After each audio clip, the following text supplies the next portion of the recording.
Okay, you're all set to get.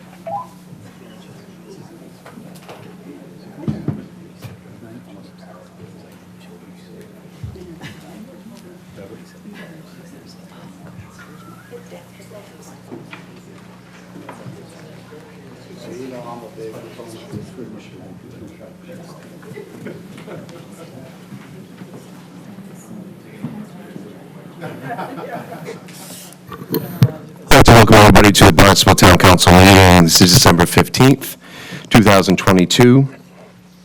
And at this time, I'd just like to ask if anybody's recording this meeting. And if so, please make your presence known. Okay, not seeing any. Roll call, please.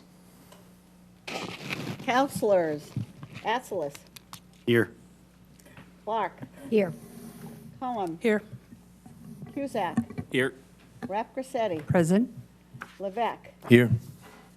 Ludke, Mendez, Here. Neary, Here. Schnepp, Here. Shaughnessy, Here. Starr, Here. Steinhilber. Here. We have 12. Thank you. If we can all please rise for the Pledge of Allegiance, and please remain standing for the moment of silence. I pledge allegiance to the flag of the United States of America and to the republic for which it stands, one nation, under God, indivisible, with liberty and justice for all.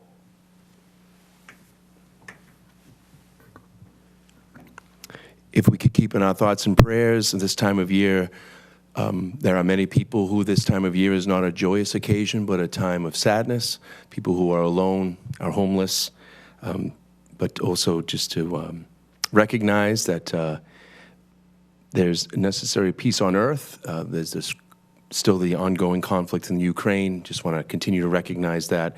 And again, think of others who might be in a time of, maybe they've lost somebody and they're in a time of mourning, but also to be grateful for what we do have. Thank you.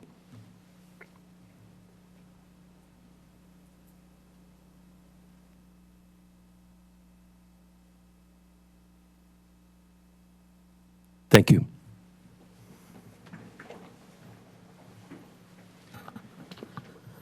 And now it is time for public comment. Do we have anybody in the audience that would like to come to the podium, sign your name, and you would have 3 minutes to speak for public comment?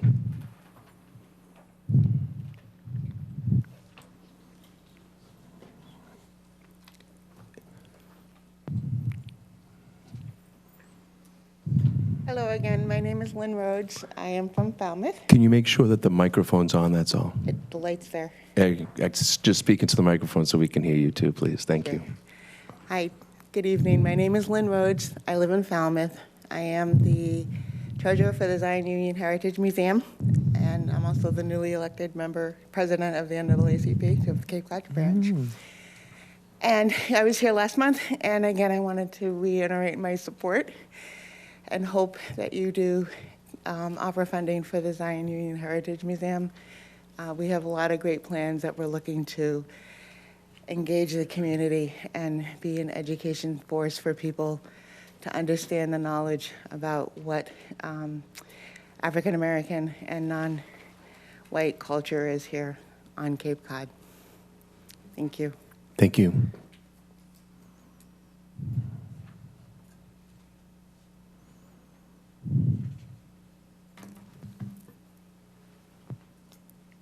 Is there anybody else who'd like to speak? Come, okay.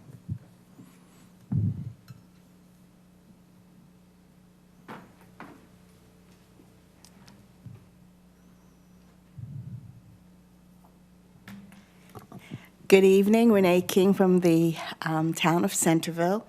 I also would like to publicly give my support for the Zion Union Heritage Museum. Mr. John Reed is a mentor and a friend.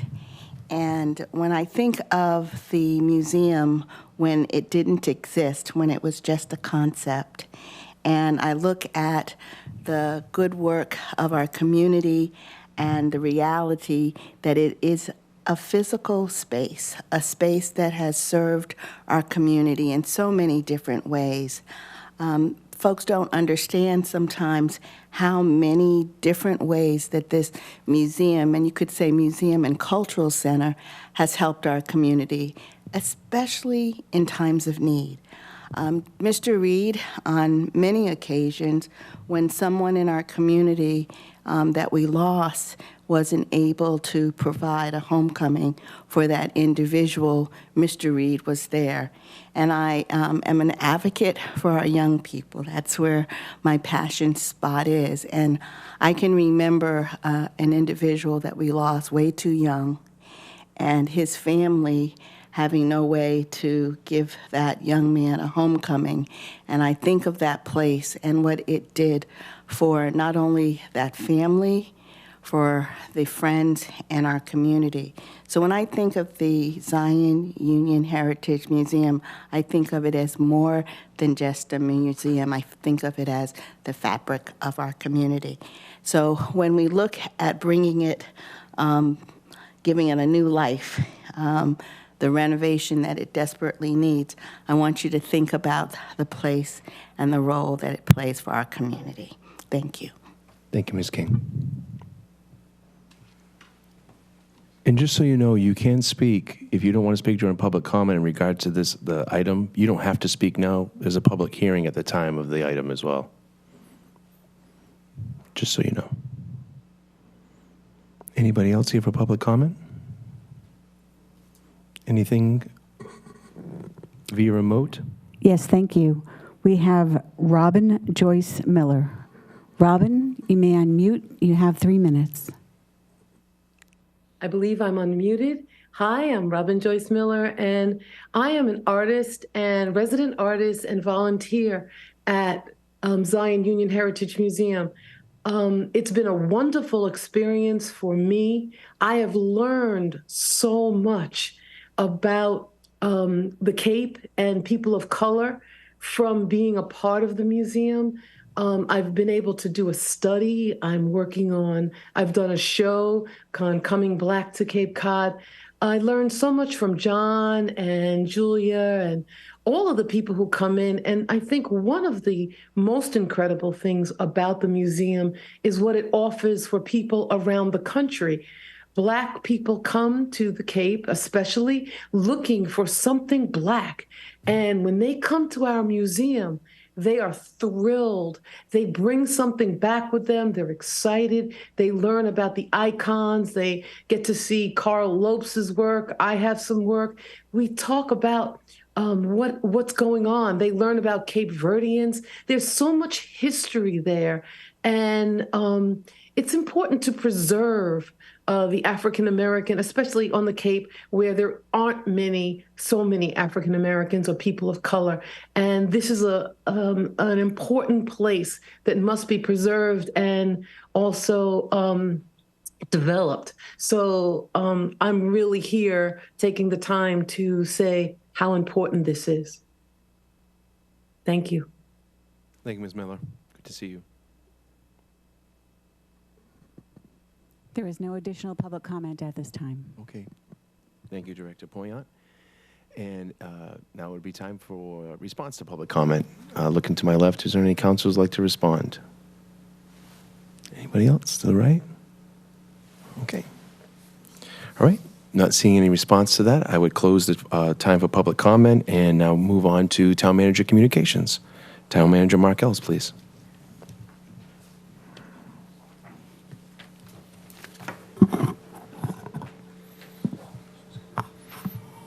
Good evening, Mark Ells, Town Manager, and this is my Town Manager communication for the period of December 2nd through December 15th.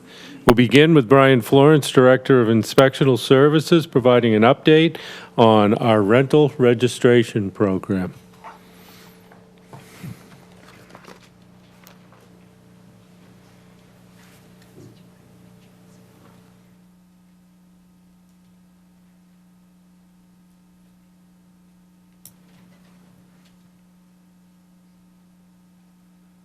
Good evening, Mr. President, members of the Town Council. Brian Florence, your building commissioner for the record. So as you probably know, and for the newer councilors that don't, we have a rental registration program here in Barnstable. It's found in our ordinances under Chapter 170. And just briefly, it says, "No person shall rent or lease or offer for rent or lease any dwelling or portion of a dwelling to be used for human habitation without first registering with the Board of Health." So that includes all rentals, not just vacation rentals, but it includes long-term rentals and so forth. So, excuse me. In Barnstable, we have 3,158 registered rental properties. And of those, as I said before, it includes long-term and short-term properties. We have 1,631 of them advertised as vacation rentals that have been within the last 12 months.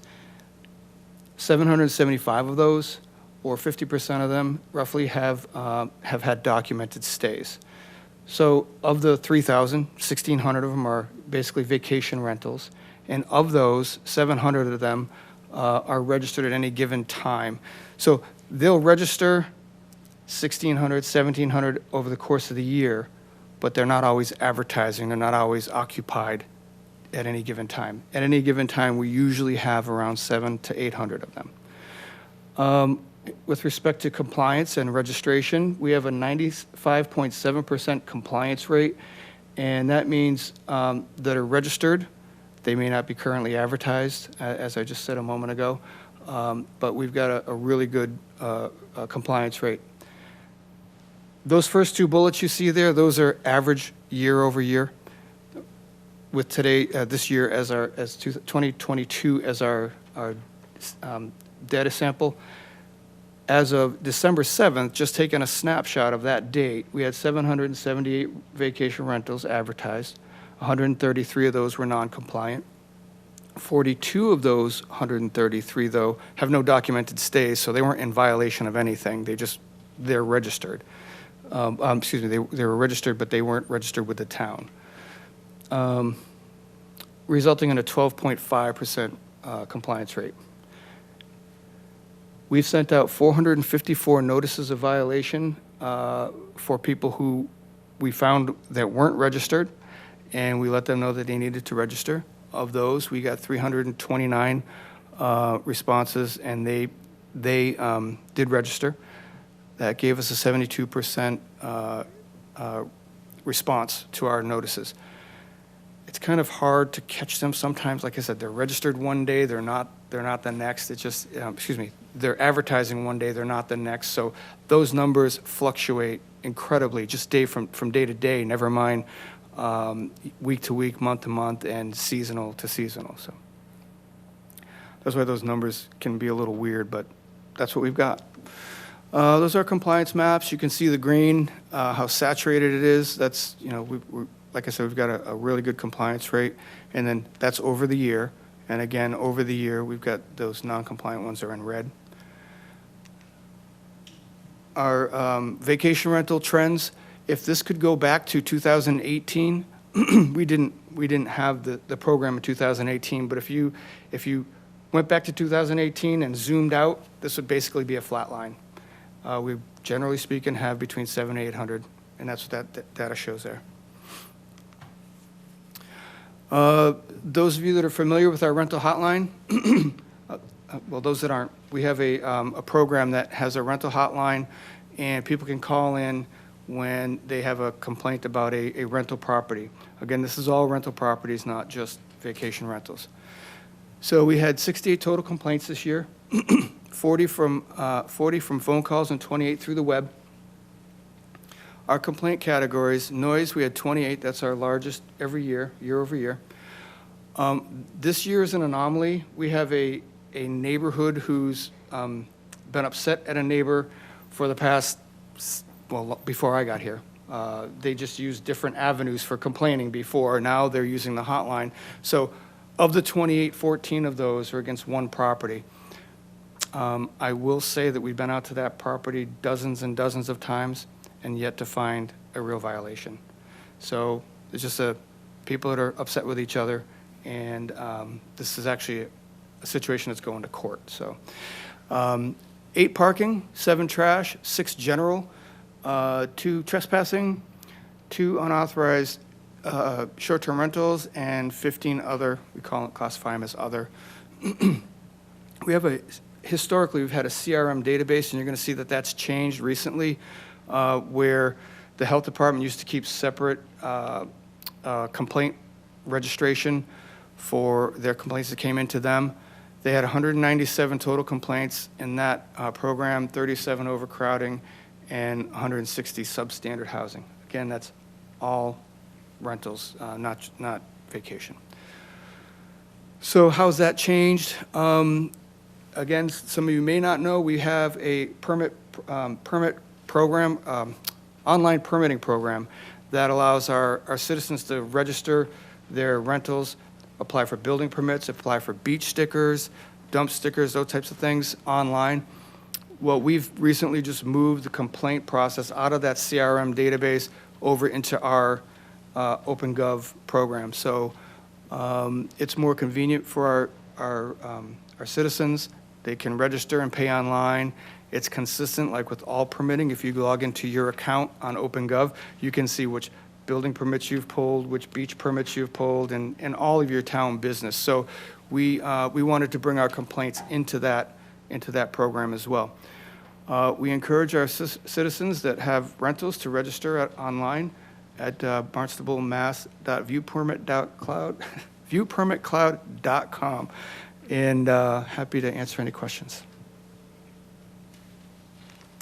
Thank you, Commissioner Florence. Do we have any questions in regards to the rental update?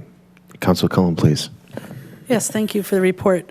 With regard to the overcrowding and substandard housing complaints, was any action taken against those? We are out there every day doing code compliance stuff. Yes. Okay. The answer is yes. Yeah.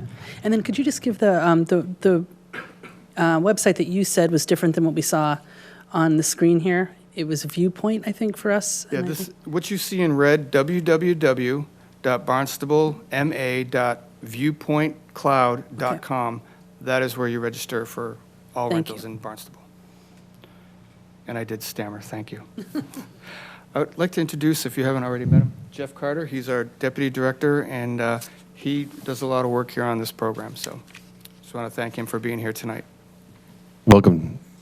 You're welcome. Good to see you live and in person, right? And not via Zoom. Yes, sir. Councilor Neary, please. Just a quick one, thank you. Thank you, Brian. How does the town determine that that the place is rented? What's the trigger so that you know that it's rented? Would you like to come up, Jeff? Yeah, sure. We use a host compliance program that tracks all the short-term rentals. And if someone leaves a comment on a rental or a positive review, it goes as a confirmed stay. So we know that someone has stayed there and rented, gives you the exact week and that type of information. So with that said, no comment, no idea. So if it doesn't have, they could have stays Mm-hmm. that we don't have documented. If someone stays, doesn't leave a comment, that is accurate.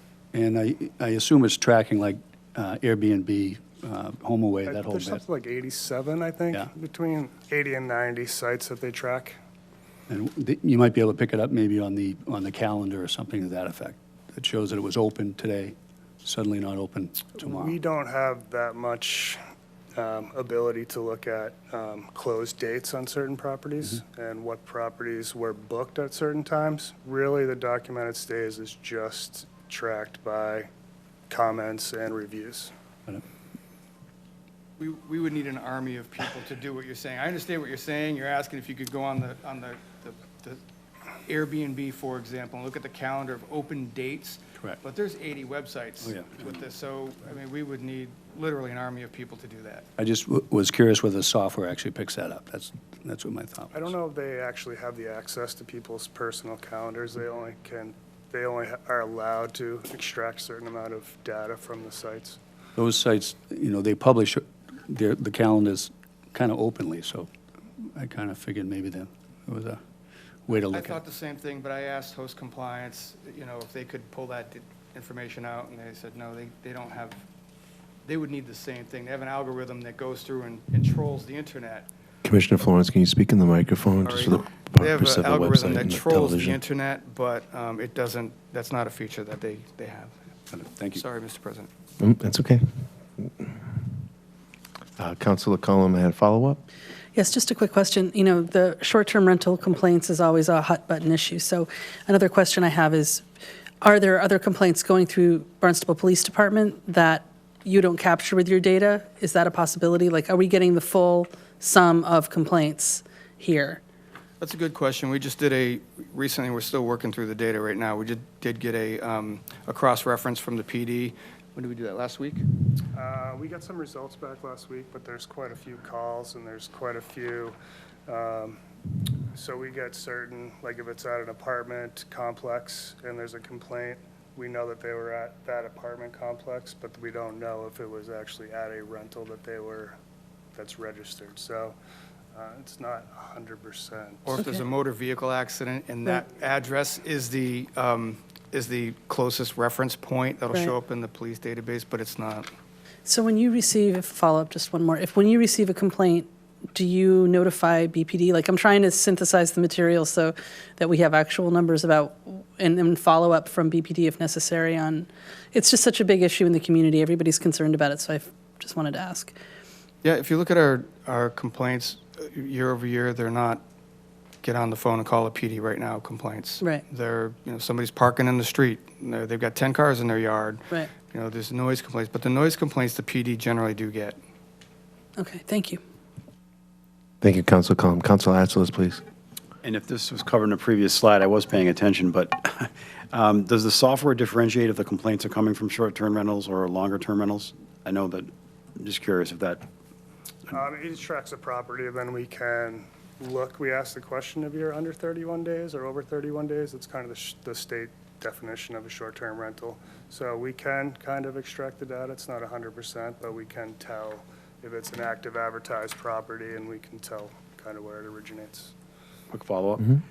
Reason why we ask, and I think I'm speaking on behalf of my fellow councilors, is it has been a hot topic for the last number of years, and I think it would be interesting for us to see how many of the problems are actually coming from short-term rentals versus others, so there's a comparison so that when we are questioned about it or commented about it, we have some data that we can show and say, well, this is what's coming from short-term rental properties, and this is what's coming from the longer-term rental properties, more traditional ones if possible.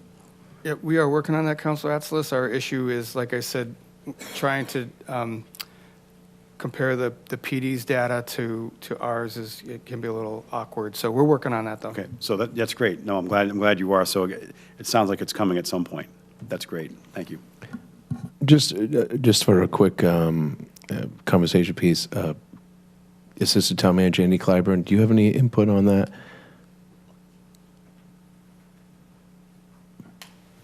Good evening, Town Councilors. Andy Clyburn, Assistant Town Manager. To Councilor Asselis' question, I think further explanation of one of Brian's slides. Let me get to the hotline. We really are pretty much there, I think. What you see here is the complaint categories. Those are what came in through the 24/7 rental hotline that we have. Those 68 total complaints, those would be the short-term rentals. What you see, there may be some long-term, but that is what we continually have advertised and pushed all of our public towards. Please call if you have an issue with a short-term rental. That's the number, 68. When you go to CMR, that's the traditional long-term complaints. Those are the ones that are the overcrowded, substandard housing, et cetera. So that 197 would likely be the long-term rentals. So that somewhat gives you that comparison. And it gives you the comparison not only in numbers, but it gives you the comparison in type of complaints. The vast majority of complaints for the short-term rentals are the noise, parking, trash, whereas the long-term, the complaints were more the overcrowding and substandard housing. Correct? That's correct. Yep. I will say, though, that people are onto the hotline and are using it more. So it is not just exclusively short-term. as much as it was last year. People have trying to have found that avenue as a way to get it into our complaint system. So it's, I would say, 50-50 on long-term and short-term for the hotline at the moment. If I might also follow Please up. do. As we've been looking to renew the contract moving forward, this has been a hot topic, is the juice worth the squeeze for this 24-hour hotline? We're paying good money to have that. If we're only getting 68 complaints in the year, that question should be asked.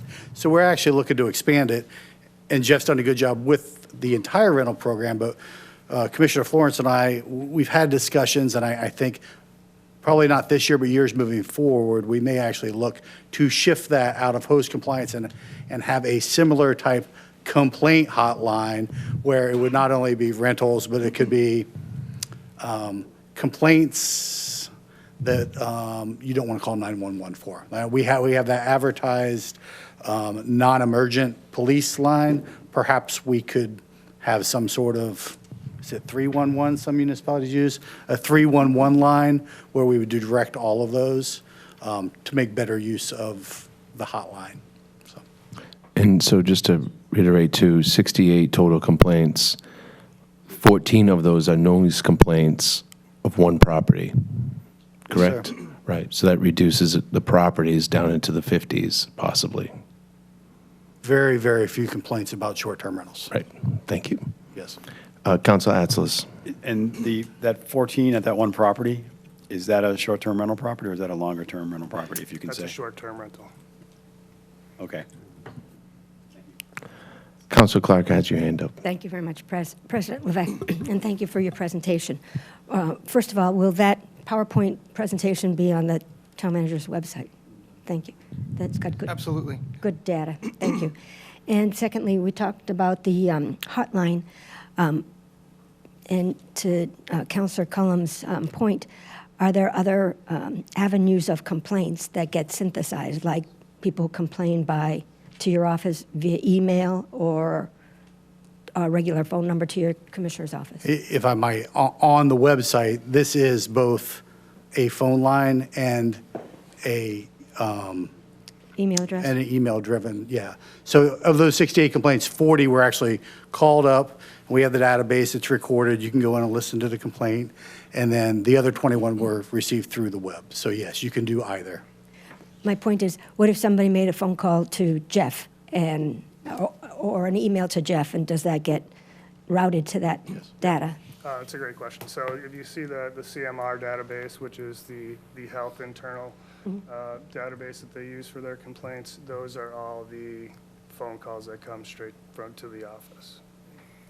And I will say on the 68 rental hotline complaints, that's a snapshot of the full calendar year. So that started in January. So we got first snowfall, there was complaints with shoveling and parking. So that's 11 months worth of complaints. Councilor Shaughnessy, please. Thank you, President Levesque. I think compliments on your response rate for the properties that were not registered, because I think it was maybe 72.5%. I think that's a great rate. My question is about the, I guess, 133 that are registered with the DOR, but not registered with the town. And fines are meaningful, but fines are not as meaningful as taxes that are assessed against them backwards, backdated. Are we able to do that? In other words, if we know they're an STR and we know they've paid rental income to the Commonwealth, whether or not they're registered with the town, are we able to assess them for the taxes they owe us? Yeah, for this presentation, we did a sample of 150. They were all registered with the DOR in the town. I know some are not still, though. What I would offer is if they're registered with the DOR, the DOR is where the taxes go, and we receive the funds from them. So if anything, in your scenario of trying to hide from taxes, it would be those that register with the town and for some reason didn't register with the DOR. Gotcha. We haven't seen that. If anything, they register and then perhaps they don't rent. So the 133 are registered with neither? I'm trying to remember which 133 number. I think it was of the 454 that had the letters that went out, So the one, 133 are non-compliant. those are actively advertising properties on the short-term rental websites, and they are not, Okay. they are not registered with the town. Okay. So we Those might be getting probably, taxes from we some. probably are. Okay. Typically, I mean, if you're using the big ones, VRBO, Airbnb, you're registering with DOR. You might not register with the town. That's what those 133 would be. And that's why we have this host compliance system that's continually monitoring those sites. That's what the 133, so then we would go to them and say, which we've done, that's the 454 notices that were mailed out through the system saying, we see that you're advertising, you're not registered. But I think it would be very hard not to be registered with DOR. Okay. Yeah. Great. Thank you. Anybody else? We got all night. Counselor Neary, please. Cost of the program, annual cost of The hotline. the hotline, the software. Just south of $90,000. Thank you.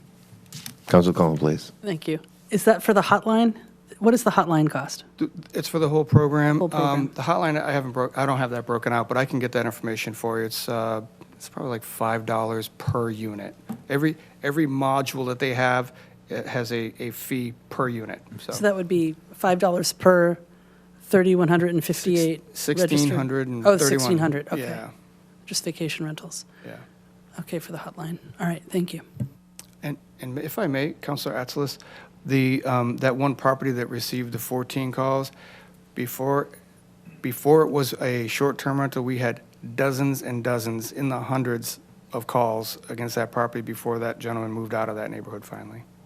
So it's been actually quiet compared to before that. Wow. God bless the neighbors. Any more questions to my left before I go to my right? Anybody? Vice President Schnapp, please. Thank you, Mr. President. And this is sort of just a clarification with what I think Councilor Shaughnessy was saying. Do we actually get a listing of all the properties that are registered with DOR? So we know? Okay. So the checking with host compliance and the advertising is just another cross-check to see if they're active? Okay. Yeah, we get a report from the DOR that shows the people that are registered and the revenues. Thank you, Vice President Schnapp. Council Rep Grissetti, please. Thank you, Mr. President. Thank you, gentlemen. Just for a reminder, what is the annual fee to register your rental, and how do you collect that? Do you remind people about it, those that have registered before, and send them a bill, or how does that happen? We, as I explained earlier, we had two different formats. We used to send a bill, and then we had the host compliance. We just recently merged those registrations so that everybody's applying for them online through the host compliance program, or I'm sorry, through OpenGov. And the fee is $90 for a rental registration, and then $25 for each unit. We'll be talking about the fees on that someday soon. Thank you. Thank you. Councilor Mendes, please. Yeah. Out of the properties that still aren't in compliance, what are the sanctions levied by the town? We have the ability to use the Massachusetts General Law 40, 21D. It's a non-criminal citation process. Jeff, have we done any? Have we had to? Yeah, we've done 11 this year so far. So we've issued 11 citations, and the rest of them we can get compliance. We try to get voluntary compliance first. We don't want to hit people with tickets and fines out of the gate. That's why you see 72%. That's just up to a certain point, and then the rest of them we just keep going after, and if we can't get them, we send a ticket. If I could add to that, the real benefit of getting them registered with the town is that we know where they are, and it's for safety and security. We're able to go out. We actually inspect those units. To Councilor Shaughnessy's point, fines don't necessarily matter. We want to, it's paying the taxes those units are paying the taxes. Those 133 likely are absolutely paying that DOR tax. So we're getting that revenue in regardless if they're registered with the town. Before we even started this program, we were getting short-term rental funds from DOR for those units. We just didn't know where they were. Now we know where they are. We're able to go out and actually inspect the units for safety. Any other questions on this side? Okay. Not seeing any. Thank you for a very thorough presentation. Appreciate that. Thank you very much. Okay. I'll probably see you in another 6 months. Thank you so much. And back to Town Manager Ells, please.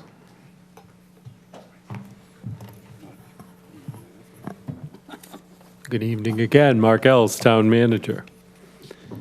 At the December 1st Town Council meeting, it was brought to our attention the potential release of wastewater from the Pilgrim Nuclear Power Plant in Plymouth into Cape Cod Bay. This was taken under advisement and referred to our legal staff. Prior to that, at the February 3rd, 2022 Town Council meeting, the Town Council approved sending a letter to the state and federal officials and policymakers opposing any plan to discharge radioactive wastewater into Cape Cod Bay by Holtec. I'll get to who Holtec is in a second. I'm going to go through a summary of this situation and our continued efforts relative to this matter. Holtec Decommissioning International purchased the Pilgrim Power Plant in 2019 for the purpose of decommissioning the facility. Holtec then filed with the Federal Nuclear Regulatory Commission for permission to discharge treated radioactive wastewater into Cape Cod Bay with radioactive levels of 40% of the NRC-approved limits. The NRC approved the application. However, the NRC authority only extends to radioactive waste. Because the cooling waters also can contain a host of other non-nuclear pollutants, including metals and chemicals, Holtec was required to seek approval under the Clean Water Act to release wastewater containing such pollutants. A National Pollutant Discharge Elimination System, that's the acronym you hear, NEPTES, permit for certain discharges was issued in January 2020 by the Federal Environmental Protection Agency as part of a composite permit issued by the Commonwealth's Department of Environmental Protection. In June of this year, the EPA notified Holtec in writing that it did not agree with Holtec's position that the NEPTES permit allows the discharge of treated wastewater into the bay, and informed Holtec that further EPA permitting would be required for discharge of the non-radioactive content of the wastewater. Last month, at a public meeting in Plymouth, a Holtec representative said the company would pursue permitting, but expressly declined to make a commitment that Holtec would not discharge wastewater or give advance notice of any such discharge. In response to those statements, the EPA immediately issued a very strongly worded letter to Holtec, warning that Holtec currently lacks the necessary federal permits for such a discharge, and that releasing wastewater without EPA's approval would expose Holtec to severe civil and potential criminal penalties under the Clean Water Act. The letter also imposed on Holtec a requirement that Holtec provide advance notice to the EPA prior to any planned discharge, but made it clear that the notice requirements did not constitute authorization for any such discharge. A copy of that letter has been provided to the council. Our legal department is closely following the situation and has been in contact with the EPA, the law firm of Anderson Krieger, which is serving as special counsel for the town of Plymouth, and with the firm of Sugarman, Rogers, Barshak, and Cohen, counsel to the Association to the Preservation of Cape Cod. We are exploring how we may all work collaboratively on this issue. It is the town's intent to immediately seek written assurances from Holtec that it will not discharge any wastewater without the necessary permits. If no such written assurances are given, the town will consider its full range of legal options to block such potential discharges. And here with me tonight are our legal staff, if the council has any questions relevant to this, and I'll pause here in case you do. Thank you. Any questions of the council? Council Starr? No, I would just say thank you to Ms. McLaughlin and Mr. Ellis for doing all that research. It seems like the nuclear waste is under the purview of the NRC, so it's a national. It doesn't have anything to do with EPA. Is that correct? Defer to Attorney McLaughlin. I believe the regulatory authority falls under the Nuclear Regulatory Commission, but I would defer to him if I am not accurate in that. Good evening, councils. Yes, Charles McLaughlin, Assistant Town Attorney. Yes, basically, we render to the NRC all things nuclear and radioactive. So, albeit we're also talking a single body of water that holds both radioactive and other substances. And the other substances are regulated by the EPA, and they're taking a very strong position on that, and also by the Commonwealth of Massachusetts. And the joint permit that the manager referred to, issued in 2020 by EPA and by the Commonwealth, when applied for by Holtec. So Holtec gave up the argument that NRC controls the whole shooting match here. They do not. And we're prepared to press that very pointedly, as are the other agencies that are involved. So I think with that in mind, we will look to require compliance with that, and to require the extensive reporting requirements under the existing permit. It goes on page after page after page of substances that need to be reported on. We're going to have to engage with experts to give us the implications of all these substances and what can go wrong with them and negatively affect the environment. So a lot of work to be done, but we're all working in that direction. But these are clearly, and again, Holtec cannot now say that EPA doesn't have a role in this. They clearly do. So thank you. Thank you, Attorney McLaughlin. Thanks for your efforts. Really appreciate it. Any other questions on this side? Moving forward with the town manager report, please. Thank you. We'll keep you advised as we progress on that matter. We're proceeding with the budget action calendar for FY 2024. We held a public hearing on November 15th for proposed fee changes. These would be calendar year fee changes, so they would commence on January 1st, 2023. We also held a hearing on proposed taxi meter rate increases for taxis licensed to operate within the town of Barnstable. Again, these fee changes, if approved, would be effective on January 1st, 2023. You can view the hearing on the Town of Barnstable website. We accepted public comment for 30 days after that hearing through December 14th.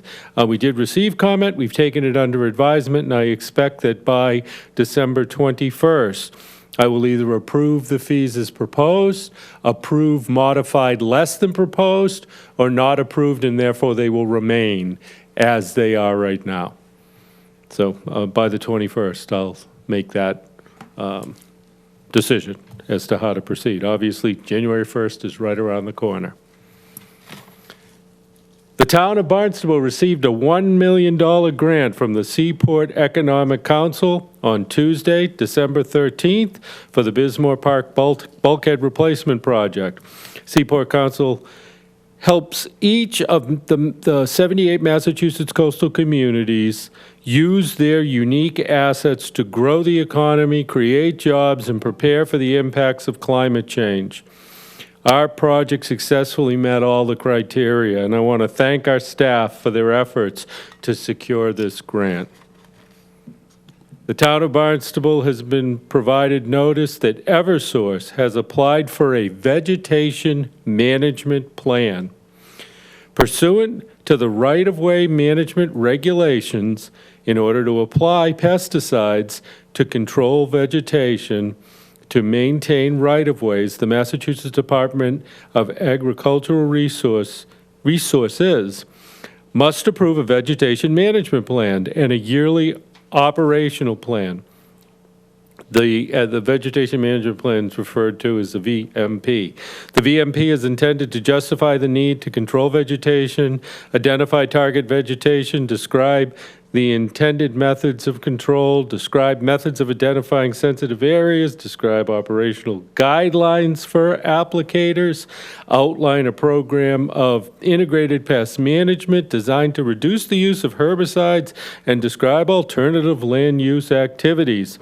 Our staff is preparing written comments on this VMP for submittal to the Mass Department of Agricultural Resources, and they'll be planning to submit them by December 23rd. We'll keep you advised on our progress. We are not in favor of the use of chemicals. So anything we can do to bring logic in that recommendation to protect our water resources, Attorney McLaughlin will undertake that on my and our behalf. I expect that he will do so by or before December 23rd. The town property values and tax rate, both town and fire districts for fiscal year 2023 have all been approved by the Department of Revenue, and the third and fourth quarter tax bills for fiscal year 2023 will be mailed before the end of December. These tax bills will reflect the new property values and tax rates approved by the DOR. The first two quarterly tax bills were the preliminary bills communities are authorized to issue in anticipation of updated property tax values and approved tax rates. The council should be aware that the value went up on average 27% due to a strong residential real estate market in calendar year 2021. That's the basis for the valuation in 2023. However, the tax levy went up 3.2%. When the percentage growth in property valuation exceeds the percentage growth in tax levy, the tax rates come down. The fiscal year 2022 residential tax rate was $8.64, and for fiscal year 2023, it is $7.07. The median assessed single-family dwelling for fiscal year 2022 was $412,600, and this year it is $538,100. After applying a 20% residential exemption to qualifying properties, the increase in the median residential tax bill for fiscal year 2023 is $196 or $16 a month. I share this with you, and if you would like Mark Milne, Mark's not here with us this evening, but if you would like Mark Milne at a future meeting to go into more detail with Lane Partridge, our assessor, he said he would be more than happy to do that with you. So, thank you. But he asked me that I share that with you. On June 1st, 2022, the town of Barnstable was informed of regulatory revisions the Mass Department of Environmental Protection was developing to ensure that timely actions are taken to restore and protect coastal estuaries that have been impacted by excessive nitrogen pollution. Mass DEP conducted 3 public hearings, one of which was held at Barnstable Town Hall on December 5th. In response to requests made during the public hearings, the public comment period for Mass Department of Environmental Protection draft amendments to Title V regulations and new related watershed permit regulations has been extended to January 30th, 2023, and the Mass DEP will be hosting 2 additional public hearings, both remote, one on January 24th and one on January 25th. The Mass DEP intends to hold 2 additional information sessions, one on January 17th, remote, and one on January 18th, a hybrid, so a mix, remote and in person. More information about how to participate in these sessions will be provided on the Mass DEP website. I also provided you with the link to those proposed regulatory changes and where you can find the recordings of those meetings and hearings that were conducted by DEP. I did, only in part due to time, but I did share comment at the Barnstable Town Hall meeting, and we will submit in writing on or before January 30th more extensive comments relevant to these proposed changes. We are also doing it in coordination with our Board of Health, and certainly share it ahead of time with council for their hopefully support and any comment you may have as well. We continue to review permits filed with regulatory agencies regarding the proposed Phase 3 landing of cable in Barnstable. At a presentation back in March of 2022, the proposed landing location for a cable in Osterville were shared with the town council. Commonwealth Wind shared that information following their filing with the U.S. Bureau of Ocean and Energy Management that identified their proposed project, including landing, cable routes, the substation, and connection to an existing substation. I commenced host of community agreement negotiations with Commonwealth Wind on December 13th, 2022, as authorized by Town Council. In addition to the host community agreement, the discussion focused on Commonwealth Wind request to delay their filing with the Department of Public Utilities in order to renegotiate their power purchase agreement, for which they continue those discussions with the state and other relevant parties. They had not changed their filing of environmental or project permitting for this Commonwealth Wind project and are proceeding. We will keep you advised relevant to our progress on this matter. I think back to the issue with the Department of Public Utilities, we're watching that closely. I expect weekly updates from them. If I learn anything different relevant to where they are, meaning if that stalls and therefore has impact on this project proceeding, I'll advise you immediately. And then bring it before council in an update. Okay? Thank you. Town of Barnstable received word from the Mass Municipal Association this week that we are being recognized with an award for first place in a Category 1, relevant to our population, by MMA Annual Town Report in the MMA Annual Town Report Contest. And the award will be presented at MMA Annual Meeting and Conference in January. And I very much hope Director Poyant is able to attend, or if she can't, her designee, because she truly carries that responsibility for us, and she prepares that and has done an excellent job in not only preparing this one that will take first place in its category, but in catching us up for those that are not online at this point. So we expect to see the remaining 2 from 18 and 19 on our website shortly. And I think by the end of January, we should have the prior years. So actually, oh, thank you. Thank you, Lynn Poyant. I deserve no credit for this. I'm actually holding up the 2 that aren't on because I have to go over my section. That concludes my update at this point. And so if you have any questions relevant to my sections, and then we'll move into Director Santos, providing an update on our water resource management, including our comprehensive wastewater management plan.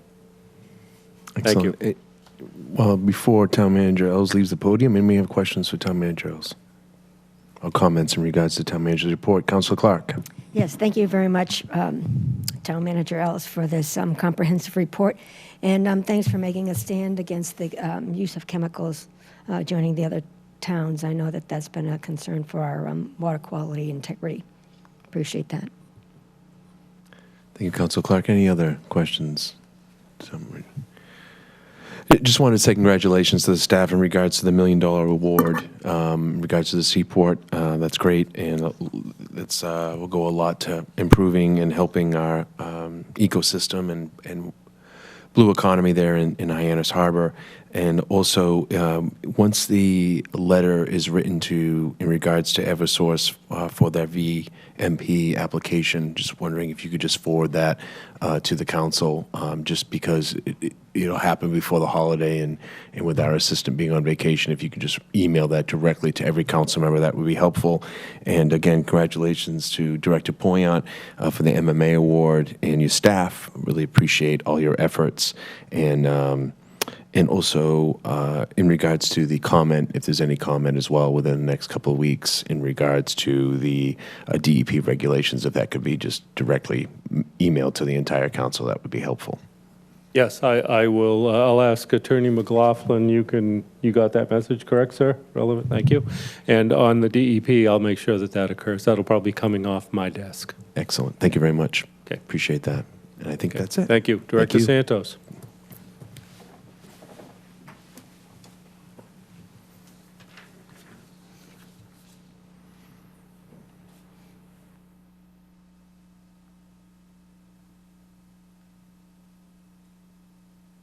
Good evening, Mr. President. Good evening. Vice President. Want to wish you a wonderful holiday season from my family to yours. So, brief update on our comprehensive wastewater management plan and water resources. We'll start with construction. We are very busy, have been, and we will continue to be. Hopefully, we'll go as much as we can through the winter. That's our goal with this. But obviously, bad weather can impact our ability to get much work done, particularly if the ground. We have very cold spells with lots of ground freezing. That's an impact, and obviously snow. So with the Strawberry Hill Road construction project, you can see the various phases here on the graphic. Completed to date is sewer work on Craigville Beach Road and on Strawberry Hill Road, south of West Main Street, and the Hyannis water main replacement and extension. And we have installed almost 19,000 linear feet of gravity sewer in this project, which is about 72% of the total. We continue construction on Finney's Lane between Huckins Neck and Old Strawberry Hill Road. Work on our pump station at 528 Craigville Beach Road. And we are working on horizontal directional drilling at Route 28 and Strawberry Hill Road. And what that is, here's a graphic showing the location. And it's very disruptive to construct in Route 28, and so we try to minimize that, particularly at an intersection. And so what we are doing here is we're drilling beneath the road, and it's sort of like Vineyard Wind did at Colville's Beach. They were able to, they drill on an angle, so we can drill down beneath the road on one side and up on the other side, and it minimizes or eliminates the need to dig up the intersection. So that work's going to go on next week. Not the greatest week, but that's when the drilling rig was available. That's a pretty high-tech unit. That's when they can get it here. We've worked very closely with police, fire, the church, and CVS and the businesses, so they're aware, and we'll try to not have as much disruption there as possible. So that should save $60,000 on the project by doing it this way and avoiding digging as well as police details. Route 28 East Sewer Expansion, you can see that here. Most of that work is from the intersection of Finney's Lane and Route 28 going north on Finney's Lane and east on Route 28. The Pump station work is well underway. There's an enormous hole there. It's hard to see because, we block it off, but it's quite impressive, the construction project there. They're starting to do forming for the concrete walls for that pump station. And then we're working on Finney's Lane sewer and also Route 28 work. As you can see, the yellow that comes all the way back to the plant, that work's going to start in the spring. And then the project will complete in about a year from now, or a year and a couple of months.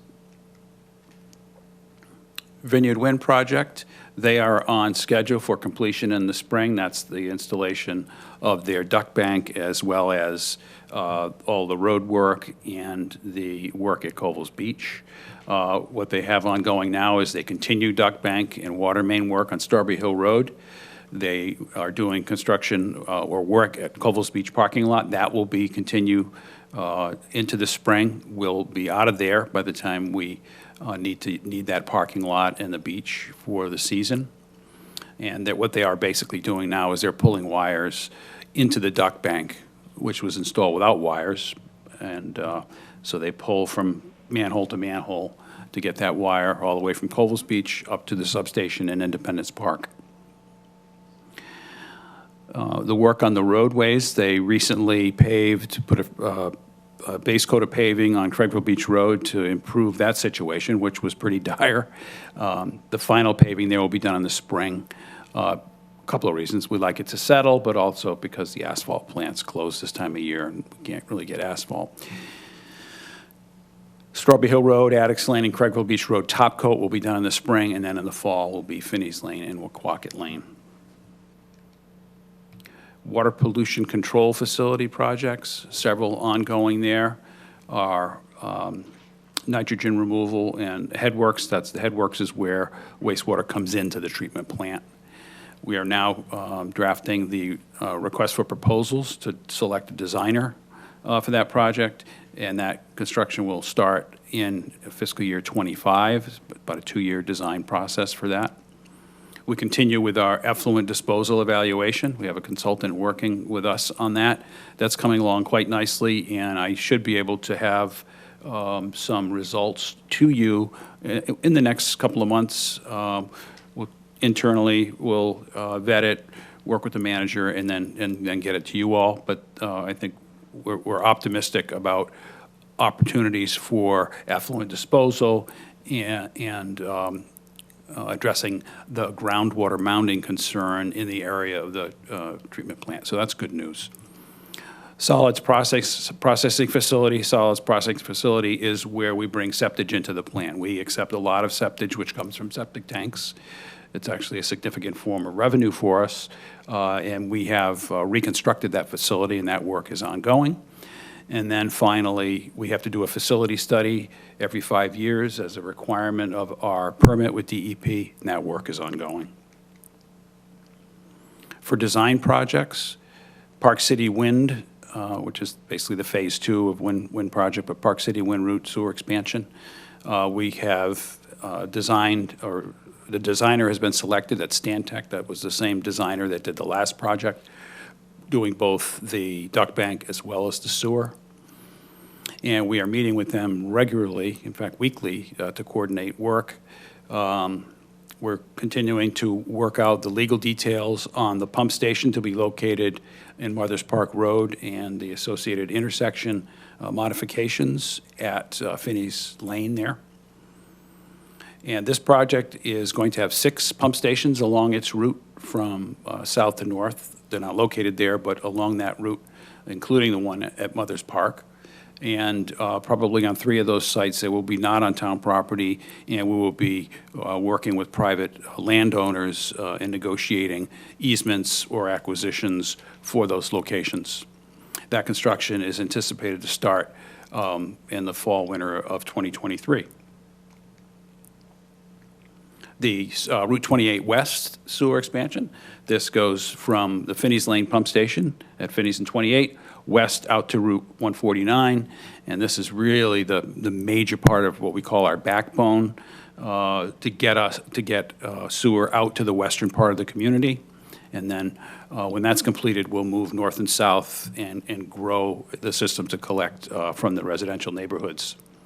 We have awarded the contract design to Weston Sampson Engineers, and that construction is intended to commence in fiscal year '25 and be completed by fiscal year 2027. Other projects we have in design, Finney's Lane Sewer Project. This is neighborhoods, east and west, or on both sides of Finney's Lane. We, as you may recall, do our preliminary design in-house, and then when we kind of get the project worked out, we go to an outside designer for the final construction drawings. So we're almost finished with our work. What's interesting here is there are 40 private roads in this project, and we have to work out access agreements and arrangements on every single one of those roads. So we're working closely with the legal department to do that. Old Craigville Road, Old Yarmouth Road, and Chute Flying Hill Road. The design funding was approved in the FY23 CIP budget. The first thing we do, as we're doing here, is survey, because we can't start any design, including conceptual design, without having an on-the-ground survey. And we will be doing that in the spring. Responses are due to that RFP in January, as you can see here. And then finally, the Long Pond Sewer Expansion Project. That survey is complete. That preliminary design is ongoing. And when we get to a point of completing that, we will get a final designer on board to do the final work. As we've done with throughout this project, when we finish our preliminary design, if there are pump stations or things that will be seen by the public, then we'll bring them to you and to the community through the civic associations to vet them, explain why it looks like it does or why it's going where it is, and get input. We have, to that, we recently have hired and brought on board a communications manager, Kelly Colopy, and who has a lot of experience on the Cape, and she's going to be functioning as an ombudsman in a way, dealing with the members of the community, developing a lot of our brochures and things in a very readable fashion. She's got a lot of experience kind of marketing those kind of things, so we look forward to great things from her, and I'm sure you'll all get a chance to meet her and see her work in the near future. We're putting a new pump station on our existing system at 720 Main Street, at 725 Main Street, replacing the one at 720 Main Street. It's going to be an SRF-funded project. That's what that second bullet means. Go before the Conservation Commission in January and hope to present the concept and what this is going to look like in the spring of 2023. This project will commence construction a year from now. Moving to ponds and lakes as part of our water resources update. Primarily what we're working on there is our management plans, and we've done Jubal's Pond. Recently, the Long Pond Marston's Mills plan was completed, and it says that the report can be found there's a website there. I got a color that's not showing up here, but you may be able to see it there, but I'll get that to you separately. We held a public information session on November 29th, which was very well attended, and we shared with the community some of the results of the report, which is that 89% of the phosphorus from septic systems, or the phosphorus in Long Pond, is from septic systems, which is a significant amount of what's going on there. The problem with Long Pond, unlike Jubal's Pond, is we can't do an alum treatment. The chemistry is such that that is not effective in that pond. So this really, ultimately, what you have to do is remove the septic system load. But unfortunately for that pond, that's way out in the west. And as you saw, we talked about the putting in the backbone. We can't get wastewater out there or collection out there until that backbone gets in. So that's in phase 3. What we're working with them on is a few kind of pilot initiatives, the primary one being use of floating wetlands to uptake the phosphorus. And we're hopeful that those tests will go well, that we can uptake enough phosphorus through the system to minimize the cyanobacteria blooms. And it's going to be hard to know. We have to see how this goes. It may be that we're just over right? Just over the limit where the blooms occur. So if you knock down the phosphorus, doesn't take much, maybe they won't occur. So this will be a pilot test, and we're working very closely with the homeowners association there, and they're very supportive of the work we're doing, and will continue to work very closely with us on this project. Schubel Pond, we are going to do an alum treatment, and that's a simple treatment. Aluminum basically addresses the phosphorus in that pond, and we anticipate that taking place next spring. And then the other thing there is removing some of the road drainage and runoff from stormwater that's entering that pond, and we're designing systems that's going to stop and eliminate that. The next pond up for a management plan is Lovell's Pond, and that field work is wrapping up, and we should see that management plan next fall. And that concludes the water resources update for December, and I'd be happy to try to answer any questions you may have. Any questions? Councilor Rep. Cassetti, please. Thank you, Mr. President. Thank you, Dan. Couple of questions. One, what is the fate of 310 Main in Centerville? Is that going to be utilized for a pump station? Is it vacant, or what's happening? No, at this point, we are proceeding with the pump station at Mothers Park Road, and when we complete all the legal work, all the work that ensures that's going to be constructed there, then I think we'll work with the town manager's office to put that home back on the property rolls. So is it sitting vacant now? Yes. That's too bad. But we maintain it with big Christmas lights on it, and Sure. we're there frequently making it look good, so it looks as good as any other home in the community. And the neighbors keep us honest about that. I'm sure. Yes, they do. Yeah. You know, this is for a much larger discussion, but you talk about years in Phase 3 and, 30 years out, and DEP is looking to protract that time to 20 years. Are you, do you have the appetite at all about looking at decentralizing the wastewater treatment? Well, we did do that originally, and we really had concluded that that was not the most effective way to do the plan in Barnstable. It's definitely something we looked at as far as costs and time frame. The DEP is, for their new regulations, what they want to see is 75% of the load mitigated within 20 years. And I believe with a little bit of tweaking, we will be able to meet that requirement. Okay. All right. Thank you. If I may add on to this. Yep, in 1 second. Thanks. Thank you, Councilor Rep. Cassetti. Anybody else on this side? Councilor Starr, please. Dan, thank you for your report. The duck banks coming into the industrial park, there's still sections that are missing? Like, you're doing horizontal drilling under Route 28. Are they going to have to, how are they going to get the duck bank across 28? Is that a good? It seemed like that piece hadn't been done yet. No, well, that is what they're doing. That is the piece they're doing. Oh, so they're doing horizontal drilling for the duck bank? Yes. Basically. Okay. Thank you. And they're already pulling the cables through parts? Yeah, of it? they can go from, Section to section? yeah. It's not all one continuous cable, Okay. so.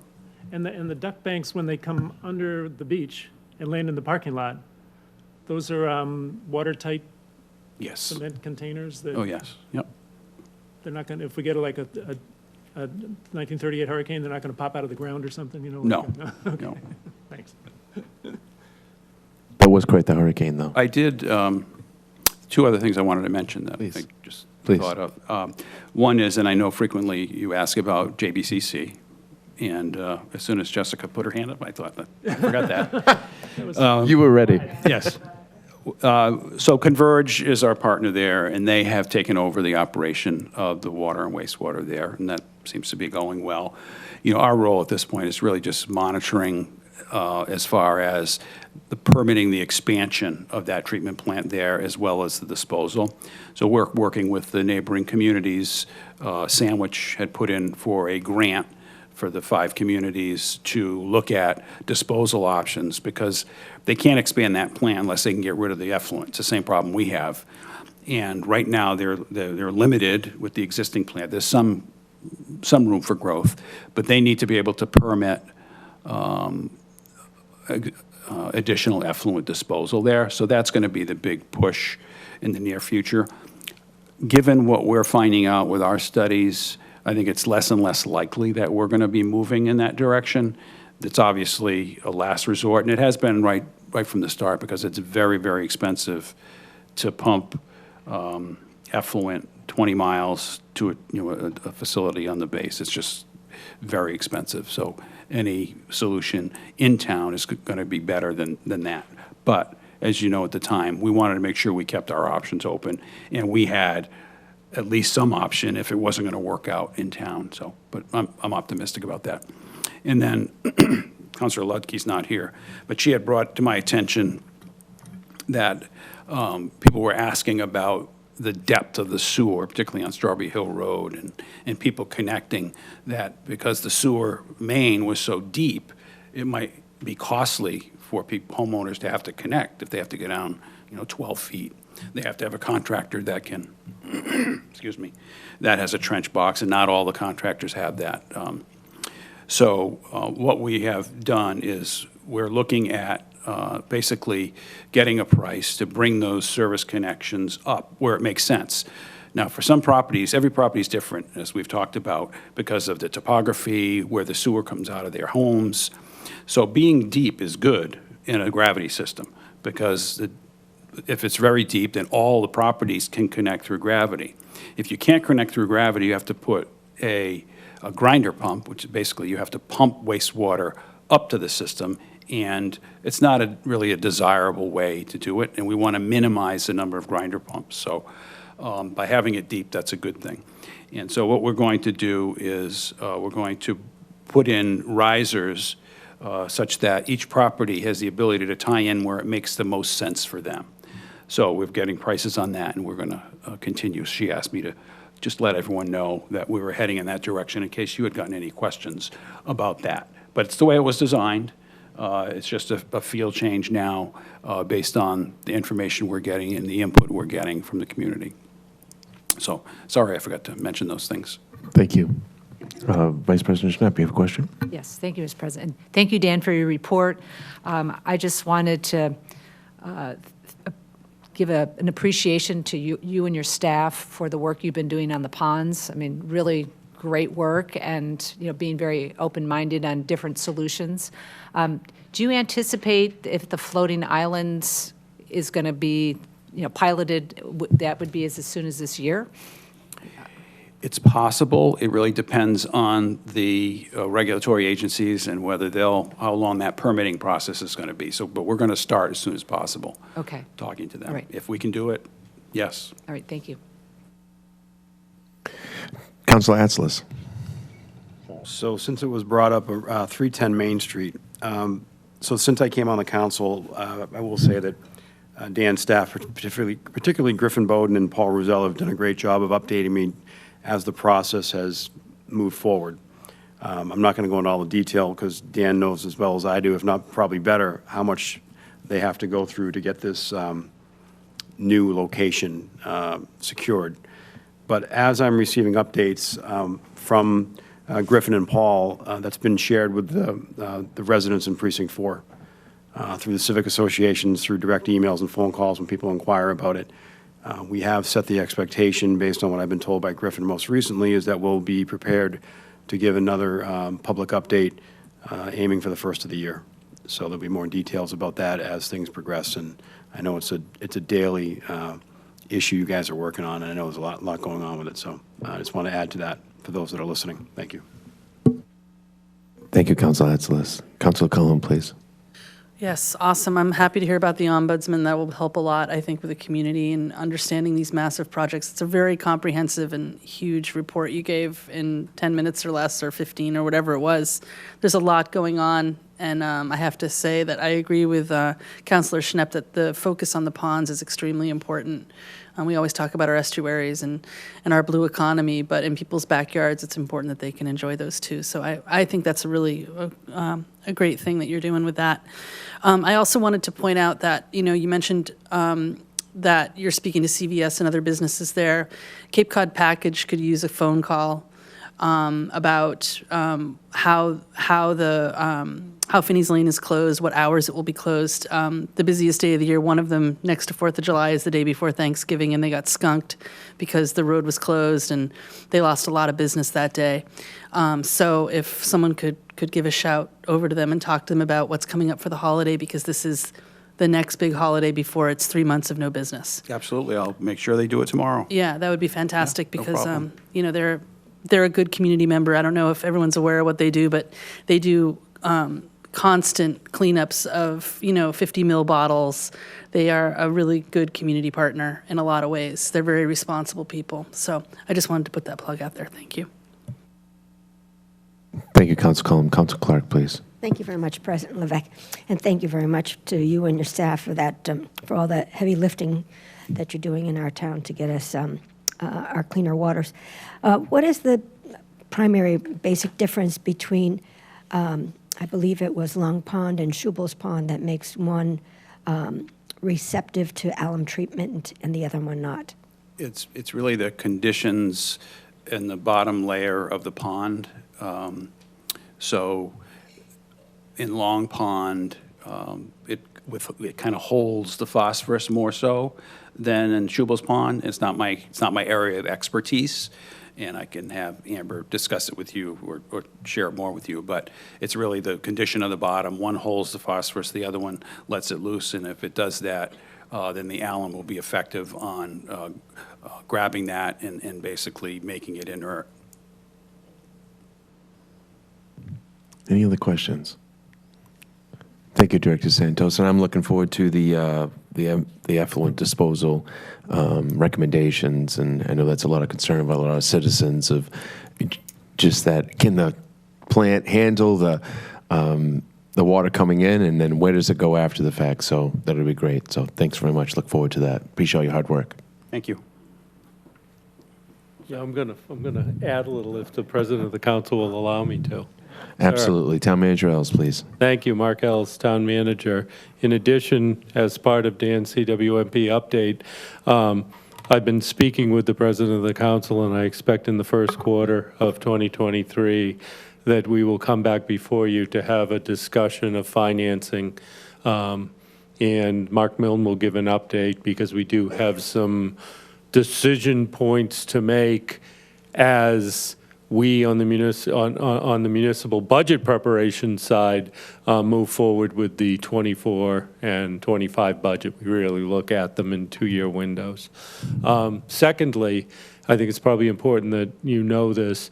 When they established the principal subsidy for the ARPA funds, the process is really utilizing the state revolving fund and being listed as on the intended use plan as an eligible project. So a few years ago, we started working and ultimately got some of the criteria modified so that things like nutrient removal were a priority. They really weren't. They were a third level consideration prior to that. So we were very pleased to see that occur, and myself and our staff put a lot of time and effort and support into that. I want to do the same thing relevant to the principal subsidy, and we don't have much time. What they're doing is for nutrient removal in SRF eligible, IUP listed projects, we're getting 7.5% principal subsidy. So on every $1 million, we get 75,000. Very disappointing. I've talked to the Undersecretary of Energy and Environmental Affairs. I've talked to the Water Pollution Abatement Trust. I've talked to Department of Environmental Protection. I've talked to Senator Sear. I've talked to Representative Diggs.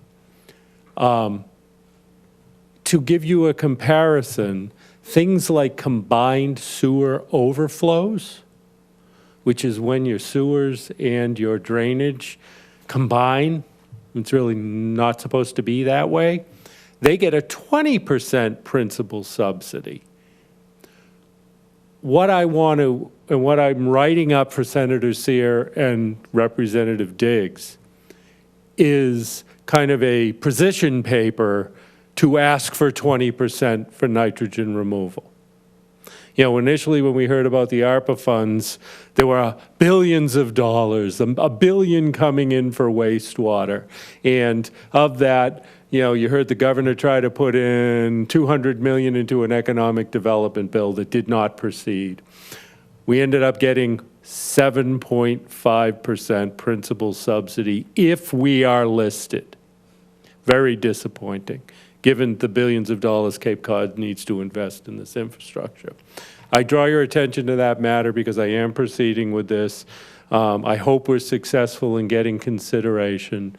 There is also the bipartisan infrastructure law that went into effect that really focuses more on other aspects of water, a little bit on wastewater, more on infrastructure that maybe we can grab some for wastewater.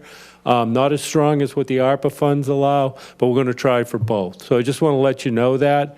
It's going to be on the run here because this is happening and I think it's all expires. It's got to be implemented by 24 and done by 26. That's not a lot of time. So I don't want you to be surprised if you hear that we're out there fighting to get 20% for wastewater nutrient removal. Thank you. And just a follow-up to that, it's not just myself, it was also Vice President Schnepp in our conversations and leadership that probably by the second meeting in January, we would have that discussion in regards to financing our CWMP. It is an urgent need to have that discussion and make decisions in regards to how we're going to pay for all this. And then moving forward, as far as the intended use plan, the IUP, what Town Manager Els is saying is that there are projects that we have that didn't even get on the list because it wasn't on the list. So not only are we only getting a 7.5%, when he says it's, you know, what needs to be approved, I can tell you that we have projects that weren't approved, so they're not even getting that 7.5%. So it's disappointing on a number of levels, and I appreciate your efforts. And you know, I would recommend anybody on the council, if contact Senator Sear, contact Representative Diggs, and see if we can move the needle on this and get that rate changed.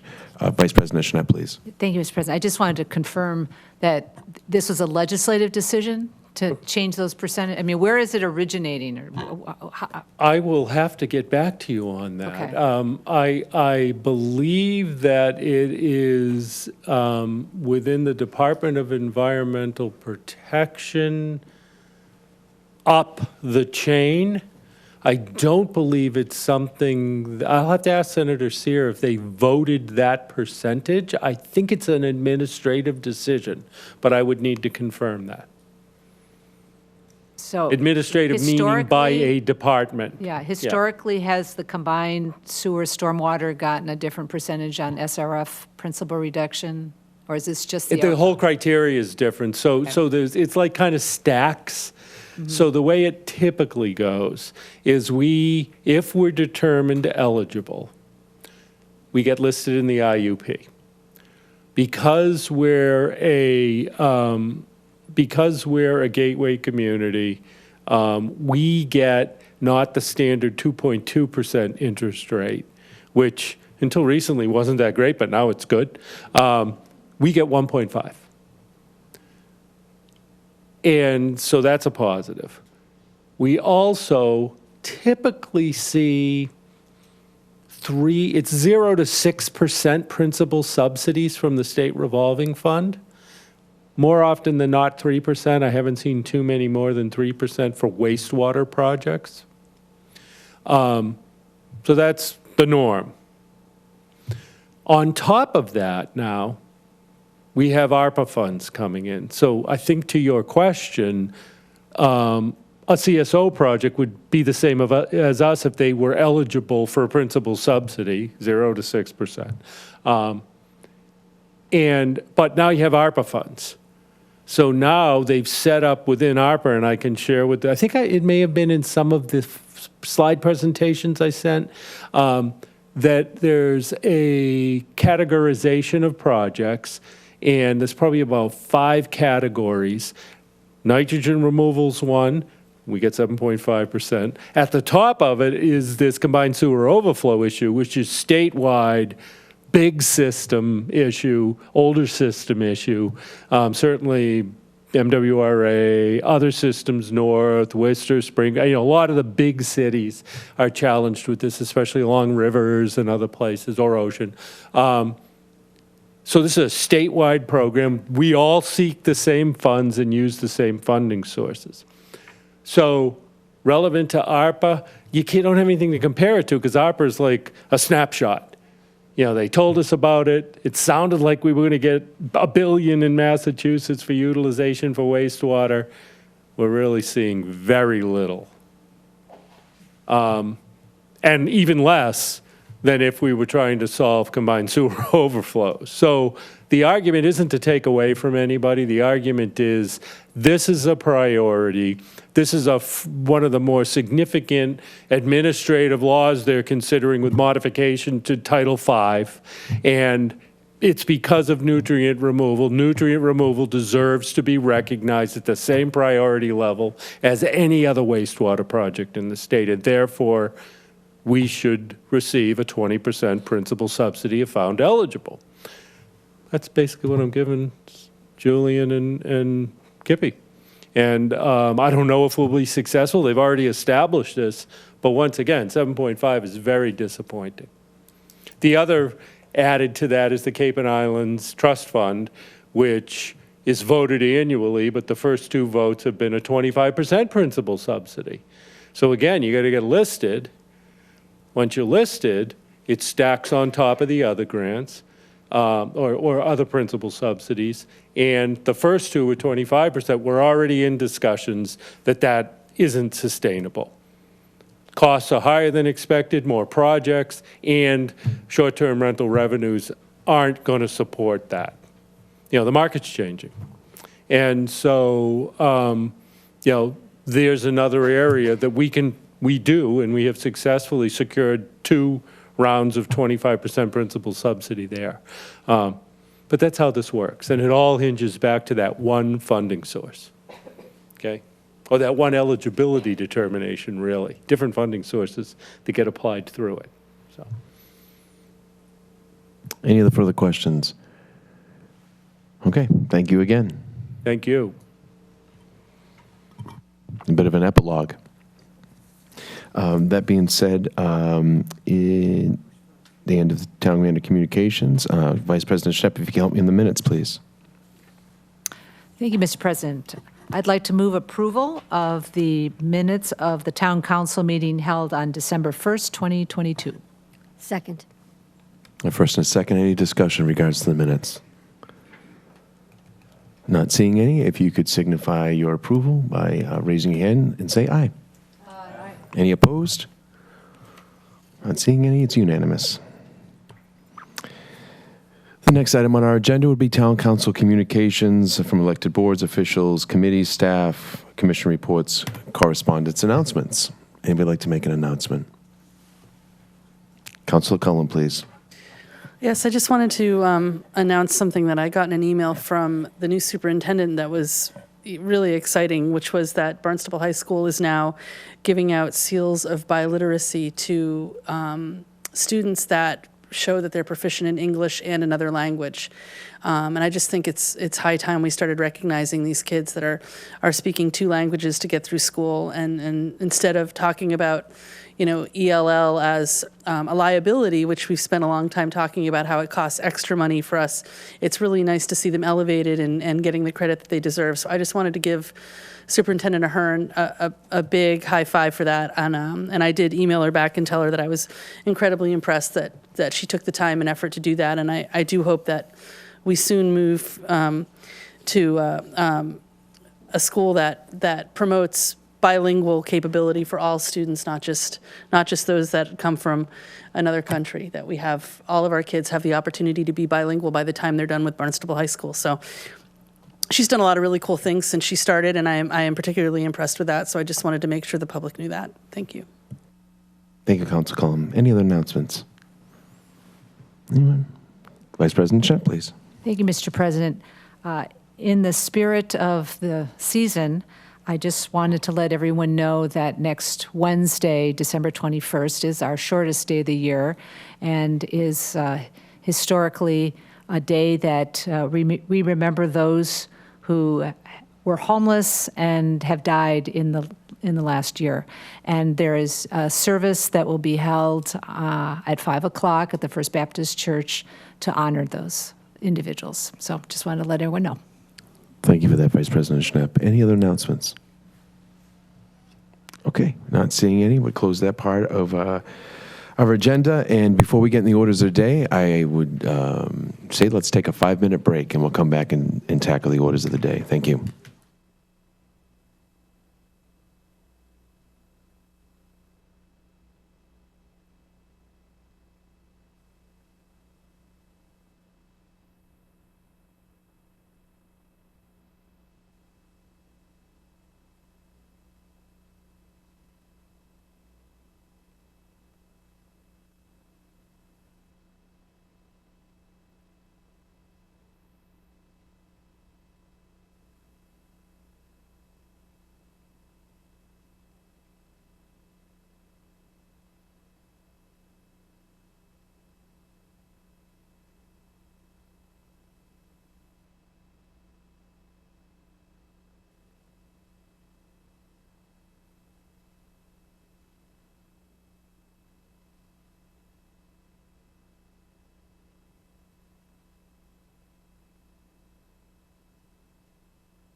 Having quorum on the dais, we're going to begin and resume the orders of the day for the Town Council meeting for December 15th, 2022. And our first item, if Councilor Shaughnessy, please, if you could read it into the record. Item number 2023-064. Thank you, President Levesque. This is an item of old business, item number 2023-064.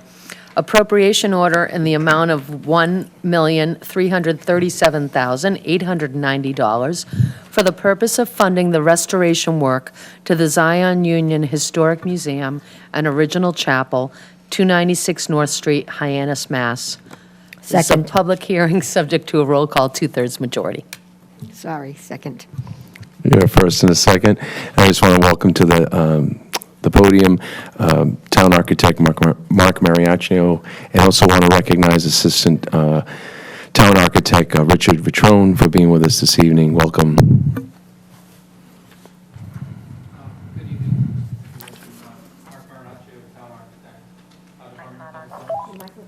There it is, now. Mark Marinaccio, Town Architect, Department of Public Works. Lindsay's not here, usually he does intro. Do I need to read this, or is that what you're looking for me to do? I believe you would have to read it. Okay, so the background. At the July 18th, 2022 Community Preservation Committee, CPC, meeting, the 6 members voted unanimously by roll call vote to recommend to the Town Council through the Town Manager the Department of Public Works request as presented for $261,778 in community preservation, historic preservation funds, and $618,722 in community preservation undesignated funds, totaling $880,500 in community preservation funds.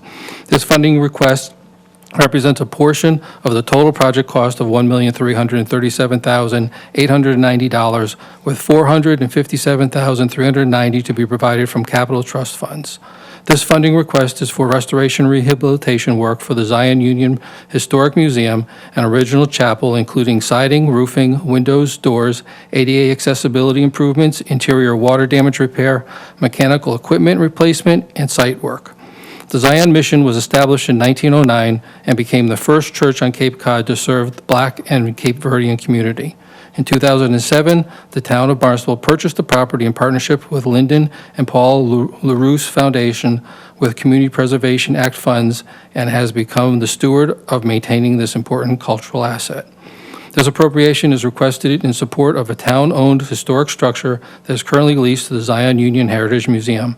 The property was purchased by the town subject to an existing 99-year lease, which ends in September 2106.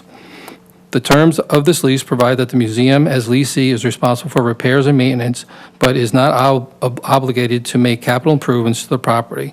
Accordingly, those responsibilities remain with the town as leaseor and owner of the property. The capital trust fund monies will be used primarily for replacement of failed building components and machinery and code compliance issues, and not for ordinary repairs and maintenance. Analysis: the property is listed with the Massachusetts Historical Commission as a Massachusetts cultural resource for its significant architecture, education, and ethnic heritage. The CA 1920 building is currently home to the Zion Union Heritage Museum, which opened on May 1st, 2008, and is a popular destination with over 80 bus tours visiting per season. The following is an explanation of fund expenditure by funding source. Basically, that's a list of funding that was broken down by category, CPC, as well as general fund money. The fiscal impact: this appropriation will be provided from available reserves within the Community Preservation Fund and Capital Trust Fund. There is no impact to the general fund operating budget. Town manager recommendation: Mark S. Ells, Town Manager, recommends approval. Volunteer staff assistants: Lindsay Council, Chair, Community Preservation Committee, who is actually online and will be making some comments later on. First time I've done that. Did a great job. Thank you for filling in. Thank you. Appreciate that. So with me tonight is Richard Ventrone. Managed to steal him from Rhode Island about 1.5 years ago. He's a preservation architect. He was with the Newport Mansions and had his own business for a while. So he put a lot of research into this, and so I was going to let him present. Richard?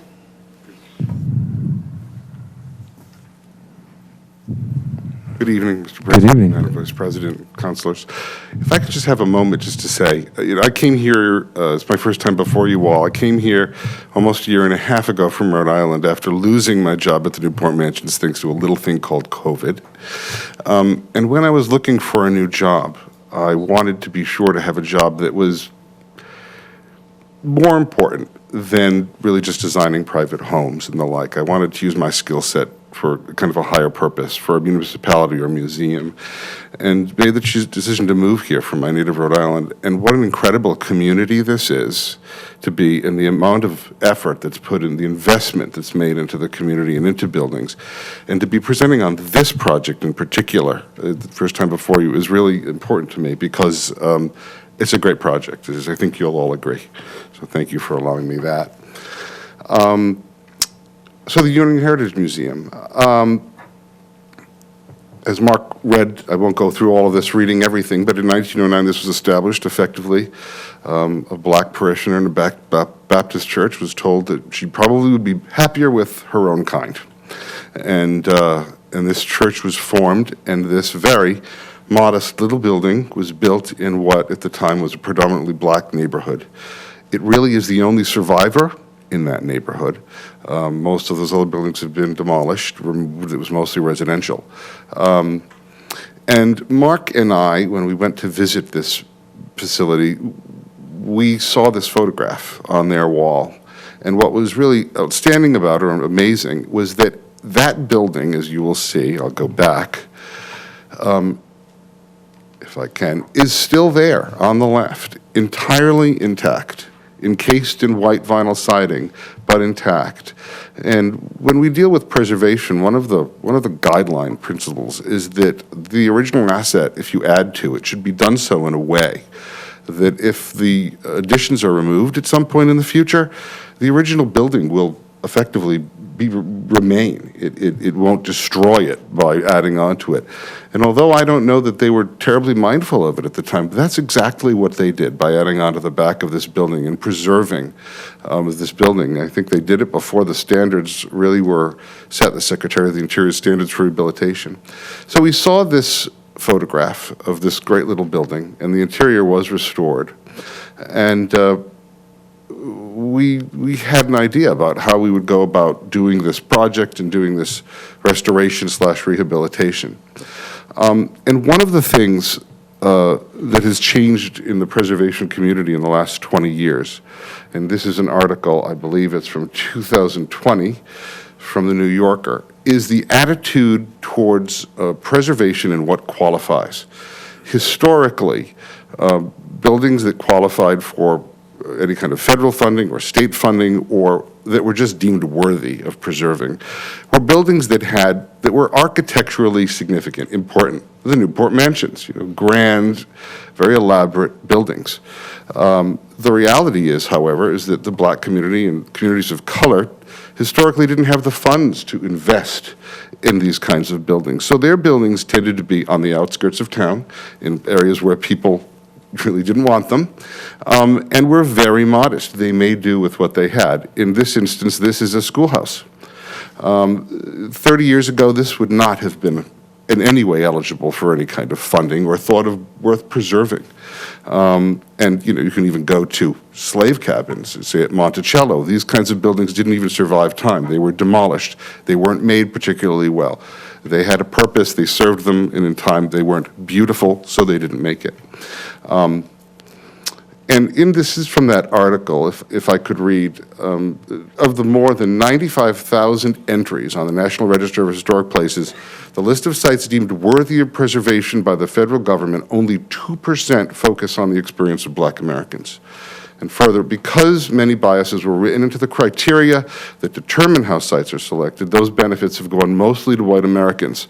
One of the criteria for preservation is architectural significance, meaning that modest buildings like slave cabins and tenement houses were long excluded from consideration. By the time preservationists took notice of structures like those, many lacked the physical integrity to merit protection. And then finally, traditionally, the communities that benefit most from historic preservation are the ones that need it the least. And that has been the case through history.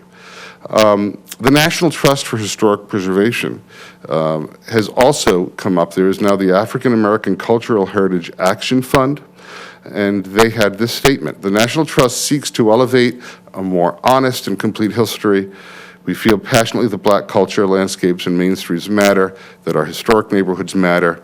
By saving African American places, we not only celebrate the tremendous impact that African Americans have made to the life of our nation, we transmit that impact to the present and future. History shows us that Black women and men are the vanguards of social change and culture keepers of our shared identity. So, as Mark referred, the building is considered historic, and the category, the CPC criteria, I won't bore you with the details of it, but it certainly qualifies as a building that is worth preserving. And indeed, the Massachusetts Cultural Resource Information System, they have this building listed as an important building. And they speak to it, although, this is the first paragraph, last sentence, although modified with vinyl siding, 296 North Street is a modest example of a religious structure which plays a strong role in the development of the town's African American community. So, this museum is an incredibly vibrant place, and as you see from the folks behind me here, they have a passion about it. It's a very active museum. They have rotating exhibits. They have artists in. This exhibit was pretty fabulous, I have to say. I'm also going to point to you here, there is a lift to take you to the lower level. You can see it there in the back there. They also have exhibits relative to Black history and culture and really ugly times, slave shackles, and if you look at that collar in the case, that's a dog collar, which would prevent you from grabbing the dog's neck as it chased you down because it has spikes on it. And there are lots of these little tabernacles that are dedicated to people, which are really wonderful and beautiful, done by an artist. But I want to point your attention to the corner there. Something that really hit me when I was in that museum was this KKK outfit. And this is not some vestige of the 19th century. This is a modern New England Black KKK robe. In fact, you can't see in this photograph, but the mannequin is wearing jeans and sneakers.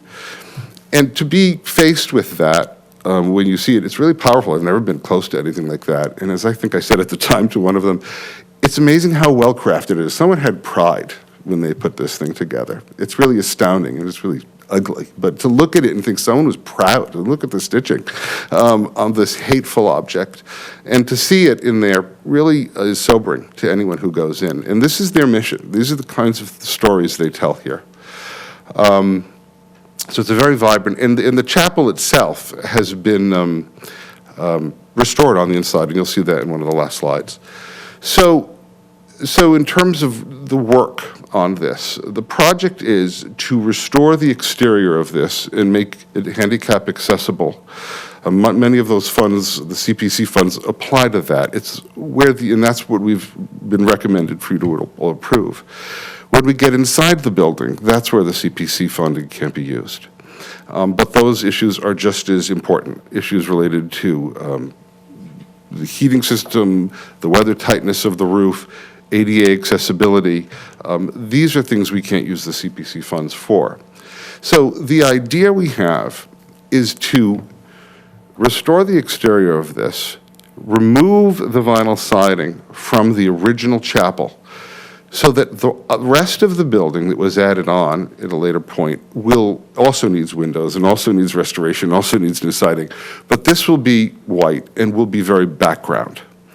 And the chapel will be allowed to stand out again as it was, as you see in that image. When you see here in the upper left-hand corner the ramp, we do have a handicap ramp that doesn't meet the code for handicap accessibility. It's far too steep. Also, the way you enter the building in this kind of little alley, we hope to do it in a better way, a better entry sequence. But there's damage to the siding, as you can see here. And in the lower right-hand corner, this is actually on the lower level. Those are 3 steps that get you to the bathroom. So once you go down the lift, you're confronted with these 3 steps in a hallway that's far too narrow. So the CPC-funded work that was approved for you folks were the exterior, the white cedar shingles on the original chapel, painted clapboard siding on the later additions, window restoration for the original chapel, a new roof and gutters for the entire structure, a new ADA-compliant ramp system, and hopefully an improved entry sequence that's more fitting this building than kind of sliding into that recess, and improvements to the rear exterior basin stairwell, which is a means of egress. That basement is used as a meeting place. Weddings have been held there. It's, again, within this community. These folks, they use this building, and they have a love of it.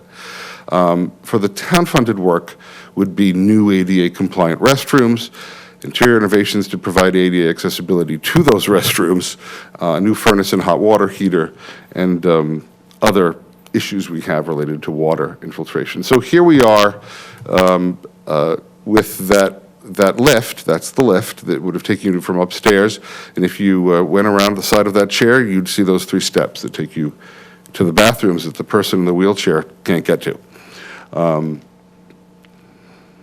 there it is again, you can see that stairwell. We also had some water infiltration issues, dampness, and the folks here have done their best to attend to these issues, but the cause of them are far greater than just a maintenance issue. They're serious water infiltration problems that no tenant could be expected to be burdened with.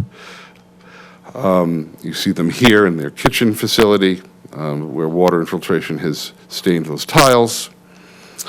And at this point, we're a tag team here. I'm going to pass it on to Mark to go over the budget with you, and I'll come back up, of course, for any questions you may have. This was in the submittal package to CBC. I imagine you've all seen the budget. So basically, it's broken into, different items of what we anticipate are the needs in the building. We don't have a full design yet, so there's a little bit of, 45 years of experience saying, yeah, we're in here, and these are the things typically we're going to see with this building, to come to the total cost.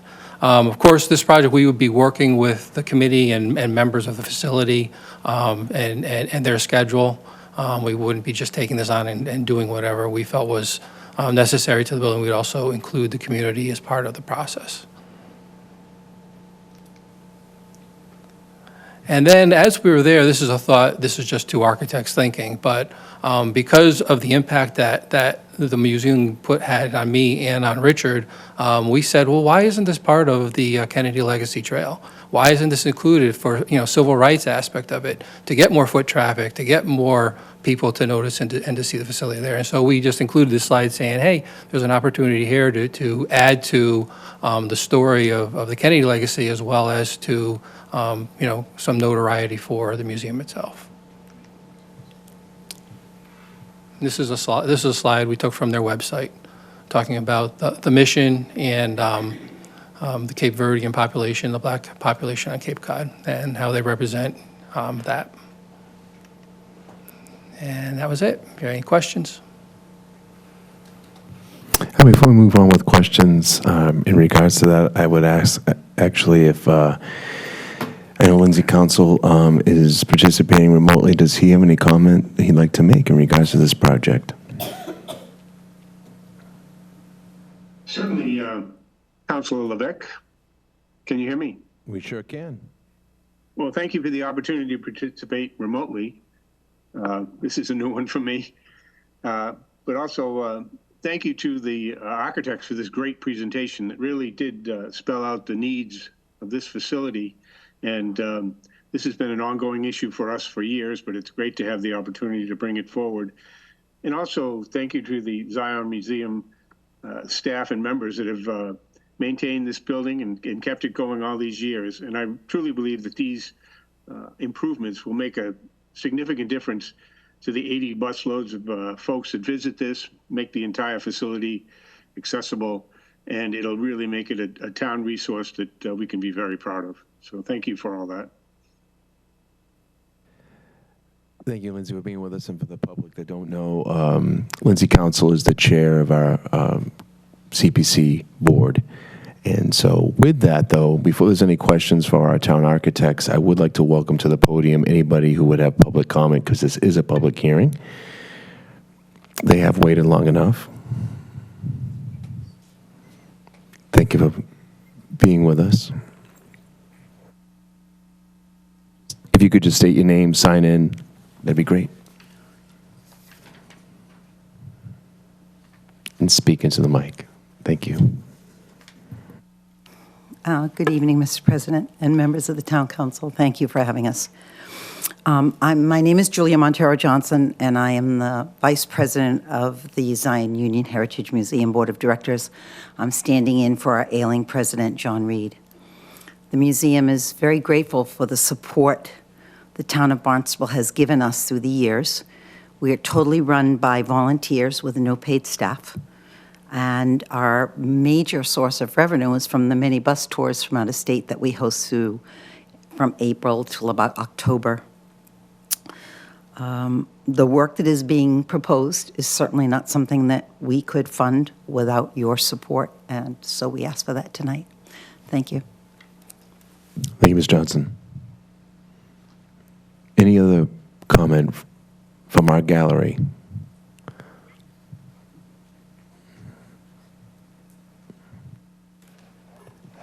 Good evening, everyone.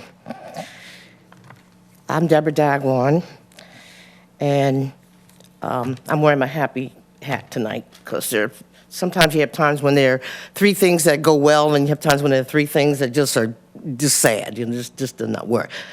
This past week, there have been three things that have happened to me that's been very upbeat, and this meeting tonight is one of those. I received an award today for human rights, so did President. It's my birthday. And Happy birthday, I'll sing to you. this project, no, sing it. I'm going to do this quickly because I know how it is when you're trying to get through council meetings and quickly and move on. And this is a night that I think people would like to move on and get home in the early hours.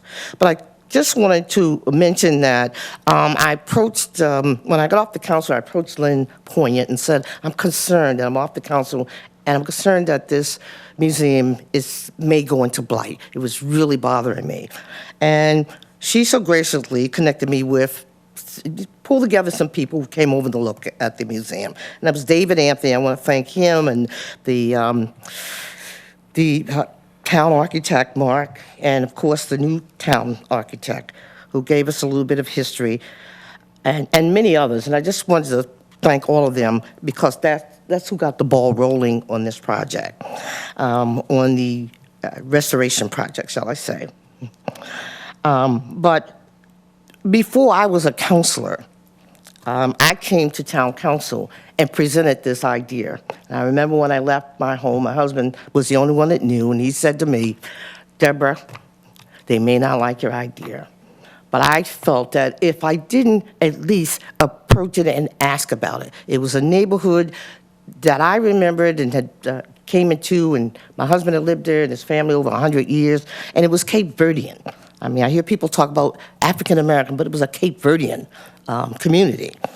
And what happened was it had all kinds of businesses there, and affordable housing. And all of that went away as time moved forward and people made other decisions about the neighborhood. And they put the car dealerships in and all the minority businesses, all the affordable housing and whatnot. And it's no longer a community of people of color, in which it was. And so that really bothered me. And so I came forth, not only was I concerned, I felt that there were others in the community that were concerned. But I came forth at that night by myself, and the town manager and many of the councilors that were here heard me and thought about it. And the next day, Harold Toby, who was the town councilor at the time, called me up and said, Deborah, they like your idea. They want to talk to you about it. And so that's how this museum came about. I wanted to mention that. However, tonight I see so many people here. Julia, which was one of the ones that came up and spoke, and Lynn Poignant and Renee King and a young lady that approached me at the supermarket the other day and said, "Oh, I'm coming to the meeting tonight." So there are a lot of people who are behind this project. Elaine Grace, I see here, but I've had over 30 texts and phone calls and people who are in support of this, and hoping that tonight that the town council will move forward and make this this project move forward, because the message that I gave that night was this area, which is now where the museum is, and that church has been there over 100 years. It's part of the history of the village of Hyannis, and it's part of the history of the town of Barnstable. So it's our history, and I felt that we needed to put some effort into holding on to that. So I'm hoping tonight, and I also want to thank Councilor Mendes for accepting my calls, my texts and emails concerning the project as well. And I want to thank you, too, for following up on it with me. So that's all I wanted to say. I think it's important to know the history of how this project came forward, and that we appreciate those who are in this community, have been here for years, and that we recognize they are part of our history. Thank you. Thank you, Councilor Dagwan.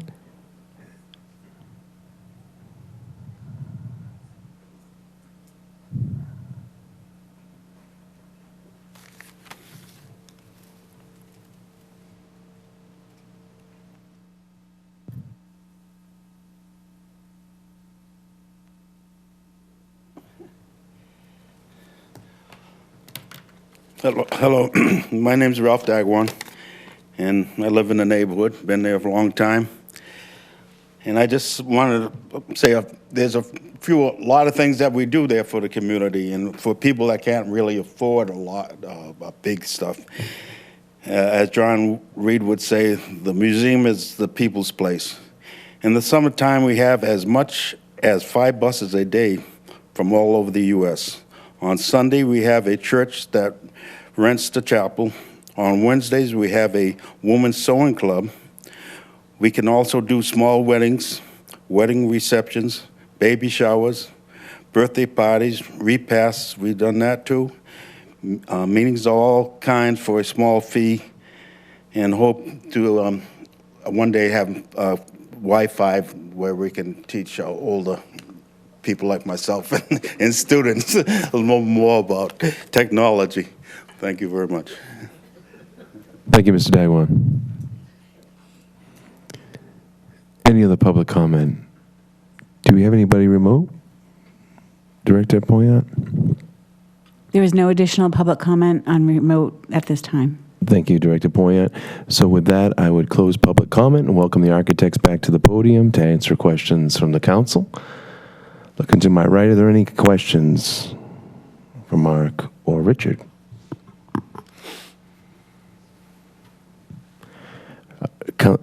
Just to get started, is the lift usable? I mean, is that ADA? Well, I don't see it on the list.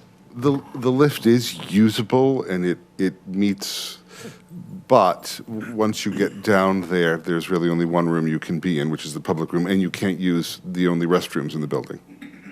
So how do you change that? Or the kitchen. Or the kitchen. Change that? I'm sorry? Are you going to change that? Absolutely. We're going to make it compliant so that we're going to have to, it'll be a total redesign of these spaces, but it will make it so that once you get downstairs, you will have access. So the lift will stay. Okay. Yeah. Thank you. Councilor Epicus, you have a question?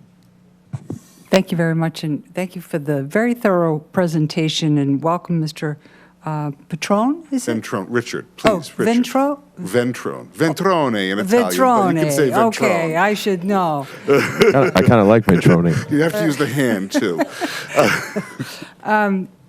I think with your being on the job with Mark, your expertise in historic preservation, this project will pass was it Michael Steinett's review up at the State House. Just FYI, a project like this can be accepted by the CPC and voted on by the council and then be rejected at the state level. I don't anticipate that this will happen because of your thoroughness and how you're bringing back the original chapel. I think that's going to be great for the neighborhoods to bring it back the way it was, and maybe take some of that landscaping, those bulbous yews out of the front of it. So I absolutely support this project. And I know that it's a small jewel for our community and attracts many people. And I think it's a very worthy project. Well, thank you. You know, you said jewel. I referred to it with Mark as a jewel box. That little building it might not be grand, it might not have Doric columns, it might not be made of marble, but as an example of Cape Cod vernacular architecture, it's really a lovely little building. It's a little jewel box. So one question, the roof's going to be asphalt and not cedar shingles, or is it asphalt roof? I don't think we've actually made that decision for that No. portion Well, of we it. did have a discussion. We said the original was probably red cedar shingles, and we feel that's appropriate, so we would be exploring that. But for the chapel. For the chapel. Yeah, I think that would be Yeah. sweet. And are you going to let the cedar go to weather, or are you going to let it grade to weather? Yes. Okay, great. Thank you, and happy birthday, Deborah Dagwan. Anybody else on this side? Councilor Atzelis, please. Yes, first of all, I fully support this, this item, but before I get to that, just on, in the summary, since we're talking about, I think, Italian names, paragraph 2, it's actually Lyndon Paul LaRusso Foundation, not Luce or Laus or however that's spelled. It's LaRusso, just a point of correction. I do have a couple of questions. So I see in the itemized descriptions here of what you're going to be doing, I just didn't see it in the slide as well. So is there air conditioning currently in the building? So it says HVAC replacement here, but in the slide it just said boiler or furnace replacement. Yeah, we'll do a whole HVAC system evaluation and see what's there, what needs to be replaced. And it should be, as a museum, it should be air conditioned and conditioned space. And then I also noticed that you're going to repair the trim as well. What kind of material are you going to use for the trim replacement on the exterior? Well, for the exterior with the clapboards, we haven't really had that discussion yet, but we always, for the historic building, will be historic materials. The main building would probably be maintenance-free materials like cement board, clapboard that will hold the paint, won't lose the paint through moisture, and be more durable. So we would look at the historic portion of the building with historic elements that would need to be maintained and preserved, and on the rest of the building, we may go with more maintenance-free elements. Maybe the cellular PVC AZEC, that kind of material for trim. Sure. Which again, I hate vinyl. I really, truly hate it. But I will tell you that AZEC, that cellular PVC, you paint it, even if you don't, you cannot tell. It cuts like wood. It's pretty impressive. Yeah, okay. And lastly, I just maybe make a motion. I think we should all sing happy birthday to Deb at some point, but that's another matter altogether. I'll leave that to you, Mr. President. Thank you, Councilor Atzelis, for your recommendation. Moving on to Councilor Neary, please. Thank you, Mr. President, and thank you for the presentation. I don't think that there's any doubt that this property has historic value to the community. But with that said, we are involved with taxpayer money. Everything that's been presented that I've seen is all based on expense. And I guess I've got a ton of questions. It's probably not the appropriate time to, put, is it Lynn Rhodes on the spot? But the things that go through my head are, what is this building going to cost to maintain over time? Is there going to be sufficient income to maintain this building over time? Is this a build it and they will come thing, where maybe the rail trail comes through? Does it generate additional revenue to help preserve it? Or does this project have to be looked at in a light of, this is a town-owned property that we will continue to maintain for the next 70 years, 80 years, 90 years? I don't know if you have any information or response to that. I don't know if there was actually a financial conversation that occurred between Lindsay Council and how do we continue to go forward with this? Does it become a budgetary item, to maintain it? I think it already is, in a sense that Structures and Grounds has already done maintenance on that building. As we do, it's on my list of town-owned properties, and so we've been going through that list, set by priority, set by the council, by the town manager's office, DPW. First thing we look at is the exterior enclosure of the building, make sure they're watertight. And then we move into the interior of the building. So this has been on the list. Basically because of the water damage that was there, Lindsay Council contacted us. I guess John Reed came to CPC originally for funding that they could not fund through historic preservation. So Lindsay got in contact with us, and then we put together a proposal through the town manager's office to make those things. But Structures and Grounds had already made some improvements there over the years. I was there with Steve Sunderland years ago. When, I'm still, even to this day, sometimes discovering properties that the town owns that we weren't really aware of. But the Structures and Grounds, the reason for the flood was there was a sump pump down in the stairwell, and that pump failed, and it caused a flood in the basement. Structures and Grounds went out and they cleaned out the drain and they've replaced the sump pump. We want to take a look at it. We want redundancy in that system, since that seems to be a weak area.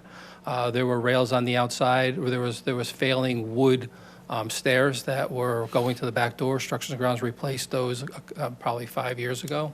So there is ongoing maintenance that takes place through the structure ground program, like in all the buildings when there's a need. That's kind of exactly, where I guess my thought process is coming from. So it's a leasee situation, but from what I gather, the leasee is not required to do any effort in terms of I think, maintaining well, I know facility. Dave Anthony's here. He's property management. He would probably know more about the actual lease. We basically, we're requested, we're made aware of a need. We come forward and we put together a proposal. I understand. And, in many situations similar to the church in Katuitt, there were fundraising efforts involved. There was participation in terms of, the property. I don't know if that's, there just really hasn't been any, let's call it, financial give and take on, on this project, at least as far as I know, into the council. So, I think that due diligence is owed to the public in terms of, it's the public money, right? I'm also curious, and I don't know, it's probably not the format for it, but was there ever a discussion made in terms of maybe changing the use in some fashion? You guys are certainly well-accredited architects for maybe, adding a affordable housing component to maybe the backside of it. I don't know the square footage, but that's in your sphere of influence. Again, just CPC also involves housing. So I'm kind of looking at the overall picture. I'm looking at, it's a lot of money. I'm not doubting what needs to go into the building in terms to bring it up. But I think that it does need to be looked at as a let's call it a piece of the town that will be an ongoing cost into perpetuity for the town, at least in the short term. So again, my concern is where those discussions, do they come about? I would add. Yeah, I was just going to ask David Anthony. You said build it and they will come. I think that, I believe strongly, they're already coming. I think the improvements and the accessibility improvements it really will be a shot in the arm, and then it will allow them to offer perhaps expanded services to the community that they really can't very well. It's hard to have, it's a pretty small wedding. And then people with any kind of disability can't use the bathroom. So the folks coming to that kind of event have to almost be given that caveat. You're welcome to come, but we really don't have an accessible bathroom. So I think that those things in place will allow them the ability to expand a program that people are already interested in, but they probably can't fully utilize the space as much as they would want to and probably have a demand for. Thank you. Director Anthony, Asset Management. Good evening. Thank you for the introduction. It's a wonderful question that has that has a couple of different ways that it can be answered. We have become a collector of museums, almost all of the museums that exist in town, the U.S. Coast Guard Museum at the U.S. Custom House, the Cape Cod Maritime Museum at the former Anchor Outboard. We certainly have the West Barnstable train station that is the home of the Cape Cod chapter. We have a number of museums that reside within town buildings. And all of the leases there envision the kind of idea that it is a town building, that we have certain responsibilities for the exterior, for the structural, much the way a landlord has to provide certain basic amenities. But we rely on the tenants, in most of those cases, to really invest their money within the collections that bring a kind of cultural heritage to the town, something to come to the town of Barnstable to do. And those museums have worked very closely together. The one exception where we have a bit more of a market value is at the old town hall where the JFK Museum is there. They do pay somewhat more significant rent, but that is a building itself that has a much higher cost to it on a regular basis. We've had to invest quite a bit of money into that building simply because of its age and because of its condition. But in so many of these cases, the buildings themselves are artifacts, in addition to the collection that is in them. The U.S. Custom House is an artifact before you even get to whatever museum operations are in there, and no disrespect to the U.S. Coast Guard auxiliary that is there. This building, very much as the architects have presented, represents something that is much bigger in the community. And we have, just by its very nature over the past 25 years, subsidized that idea of preserving those historic buildings in town that we own, even though sometimes they're not going to return money. A great example, again, is the Payne Black House that is out in West Barnstable. We have put a considerable amount of money into that so it would not be demolition by neglect.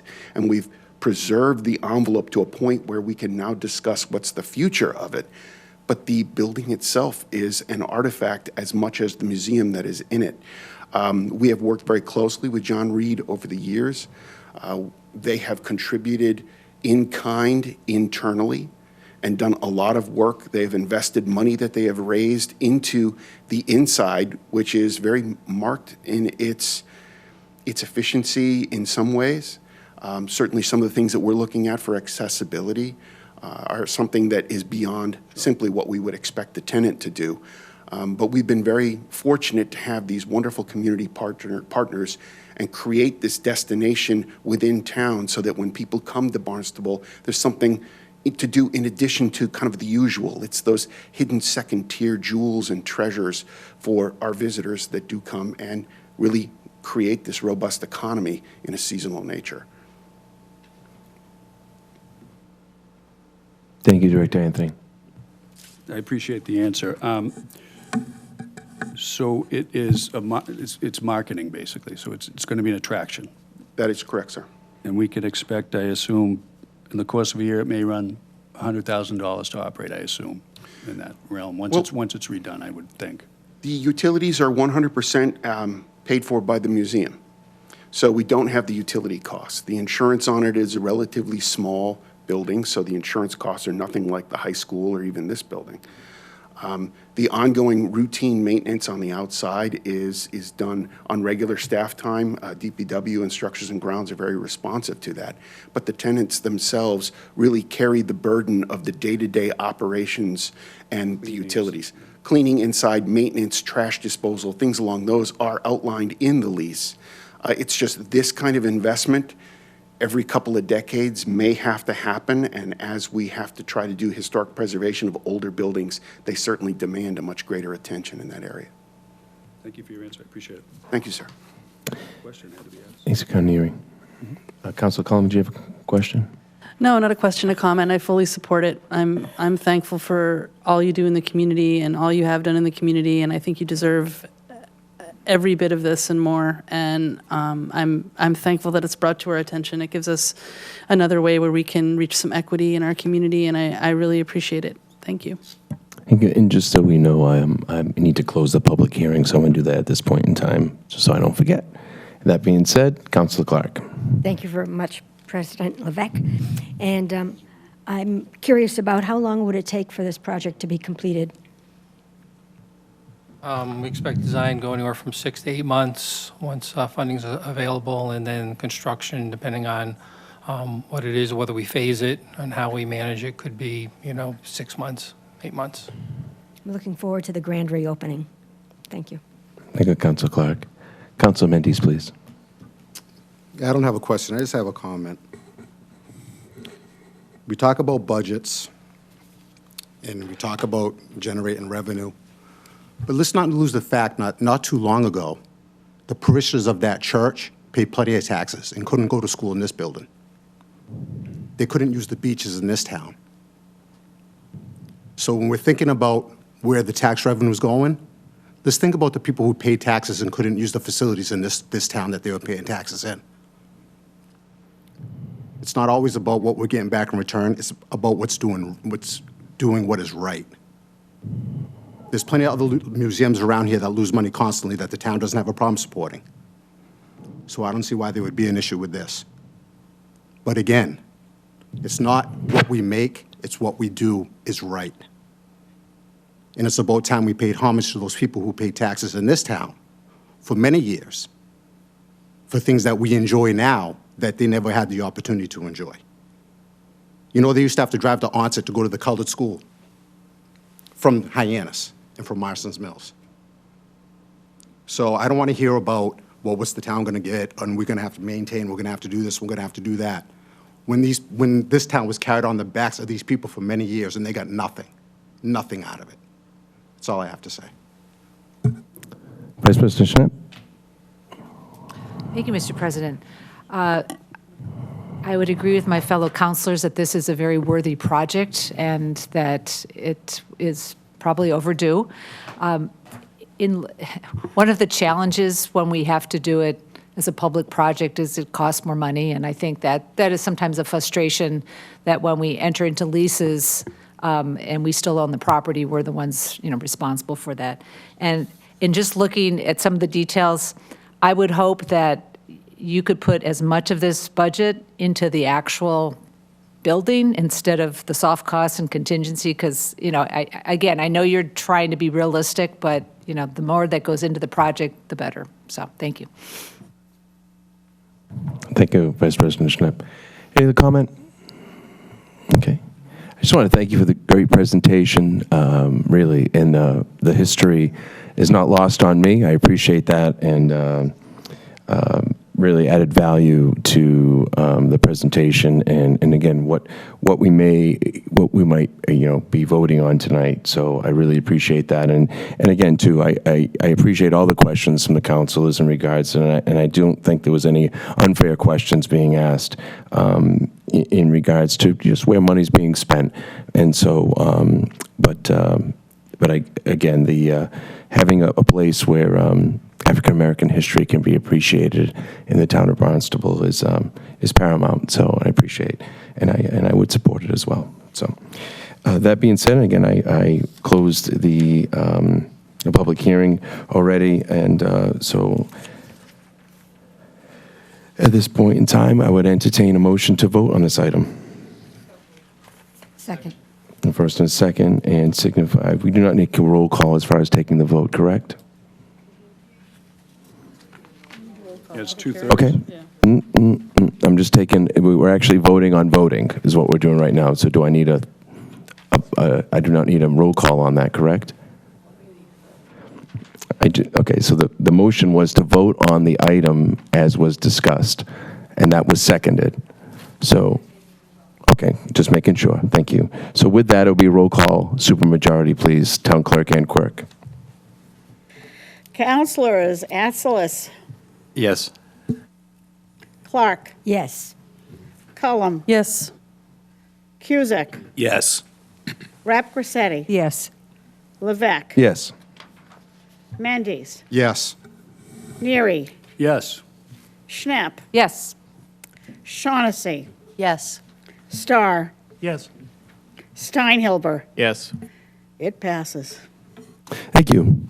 And thank you for your participation. congratulations, and appreciate your continued good work. And thank you for your patience, because I know we had to pause a little bit on this item. So thanks for the Johnsons especially, that I think have attended every meeting in regards to this. So have a great night. Thank you so much. Next item of business, if I could get some help from Councilor Starr, please, item number 2023-066. Thank you, President Levesque. This is old business, number 2023-066. Public hearing, roll call majority. Order waiving fees for construction work for the Barnstable Fire District for a new fire district water treatment plant off Breeds Hill Road to treat the district's wells number 2 and 5. We have a first and a second. And Town Manager Mark Ells for the rationale, please. Good evening, Mark Ells, Town Manager. At the Spring 2022 Barnstable Fire District meeting, approval was granted for the borrowing article proposing to construct a new water treatment plant off Breeds Hill Road to treat the district's well 2 and 5 for removal of PFAS. Because all residents of the villages of Comaquid and Barnstable will benefit from the construction of this new water treatment plant, the Barnstable Fire District has requested that the town of Barnstable waive any fees associated with the project, which the fire district estimates will be potentially in the range of $200,000. The town council has previously voted to waive such fees, last being in October of 2016, where the council voted to approve item, it's referenced 2017-014, to waive the fees for construction of the new Hyannis Fire District Fire Station. I believe we also did it on the water tower for COMM and others. So we ask that you grant this waiver of fees. Thank you. Thank you, Town Manager Ells. This is a public hearing. Do we have anybody that would like to speak for public comment? Do we have anybody that would like to participate remotely, Director Poyant? There is no one on Zoom for this item. Okay, thank you. Not seeing any comment in the House here, I would close the public hearing and open up to council discussion. Sure. Vice President Schnepp, please. Mr. President, Mark, could you just explain why the fees would be as high as $200,000 or what's incorporated in that? Well, typically they're related to building. I don't know that there's road cut or any of those. There may be. These are all fees that fall under town council. It's not something town manager can waive. We do typically, in a broad sense, work with our districts to try to minimize or waive those. And they can total this amount, and our fee structure for permits for construction are based on the total cost of that construction. Okay. So there's an equation that'll tell you how much you pay in fee. Okay. Okay? All right, thank you. Yep. Thank you, the Vice President. exception becomes, but it'll be outlined in the agreement that we have with the district. If there's something completely unique that a third-party expert needs to be brought in for to inspect, that would be part of their cost. But that's not really what we're asking for here. We're asking for the normal fees associated with the project to be waived. Yep. Okay, any other council discussion? I'm sorry, Councilor Neary, please. Thank you, Mr. President. Thank you, Mark. I'm certainly in favor of this item. I've been on the council now 5 years, and there was a survey done a few years back regarding wells in town. So it's my hope that in the near future, maybe we can establish a champion of some sort, where we can take a long-term view of where the water is being drawn from our town. It's a little bit of a high hurdle, but I think for the long-term success of clean water in town, we need to be leaning on the fire districts and the water departments and try to get them to the table to put wells where they should be in town, whether they be new wells or existing wells, and filtration will come with it. In areas where the water is cleaner, the cost will probably be less expensive. But hopefully, within my lifetime, I'll see something with that, where the entire town will be sharing water throughout all the fire districts and the water departments. We're My hope. certainly working toward that, and at an appropriate time, I'll have Director Santos come up and share with you the work that Hyannis Water, that we hope to see broaden to just being Department of Public Works, Town of Barnstable Water, the work that they're doing on exactly what you're asking in looking community-wide. I think the relationship that Director Santos is building with those districts is also critical to end up with the outcome you're suggesting, which is shared water supplies. I think our districts, though, have done a really good job in planning for theirs. The challenge we truly have is the one that I'm up here all the time chatting about with y'all, which is, back when I started, parts per thousand were what we were concerned with. Right. Then it went to parts per million, then parts per billion, and now we're at parts per trillion. So literally, a tablespoon, teaspoon, whatever, small container full of something down your sink can knock out a well. And people, I don't know that they truly understand that, but what does that do for all of our water supplies on Cape Cod? It puts them at risk. I think in my lifetime, I'll certainly see all the water filtered. Thank you. We live on top of the water we drink. Thank you. So can I make one comment? Sure. Mr. Councilor Starr, please. So I think along the same lines as Mr. Neary, Barnstable Village has 2,000 customers, and we're building a $22 million, it goes up about $1 million every 2 months. What the filtration plant will cost. Hans Kaiser, there's a plant in Hyannis, and there was a company, isn't it, Suez was the contractor. It's changed its name to something else at this point. But we're going to be building filtration plants, and Hyannis has at least 2 more planned, I think. We have other wells that are creeping up. You're looking at water in West Barnstable that's going to need to be treated if it's full. I think everybody will have filled. But maybe there's some synergies with working together to maintain those plants. I mean, that's one of the benefits of bringing in Suez to Hyannis, is they can bring people from Connecticut in a day if they need 4 or 5 people to work all in one project. So, but maybe around town, we could start to think about, that would be a benefit of working together, is working on maintenance and having. We work together now. I think that, to Councilor Neary's point, well, actually, back to Councilor Schnepp's point, the $200,000, we didn't create that number. That's what was stated to us. So I don't know how we would create, I don't know what the number would be. We didn't generate that. To Councilor Neary's point, I think it is, we have functioned separately, but we have functioned separately looking to different outcomes. As we begin to look at, okay, where's our densest development, and does it make sense to have water supplies in and under those? Well, in today's world, probably not. Going west out to those open lands with very light density is probably the better place, the non-commercial, the better place. But that's not where we're at. And so we're going to have the existing to manage and then the future potential. So I think in the future potential, we're all going to, and I know Director Santos and staff are talking with all of the water districts about this and how best to do it, and in very much the manner you're describing. But I think back to the water supplies that exist, we're looking at filters. And all of us, it's not just, they're not doing anything wrong. Barnstable Water didn't do anything wrong up in Barnstable Village. It's the fact that we live there and we flush our toilet or we wash something down the sink, and now it's... Town Manager Els, point of order. I just want Yes, sir.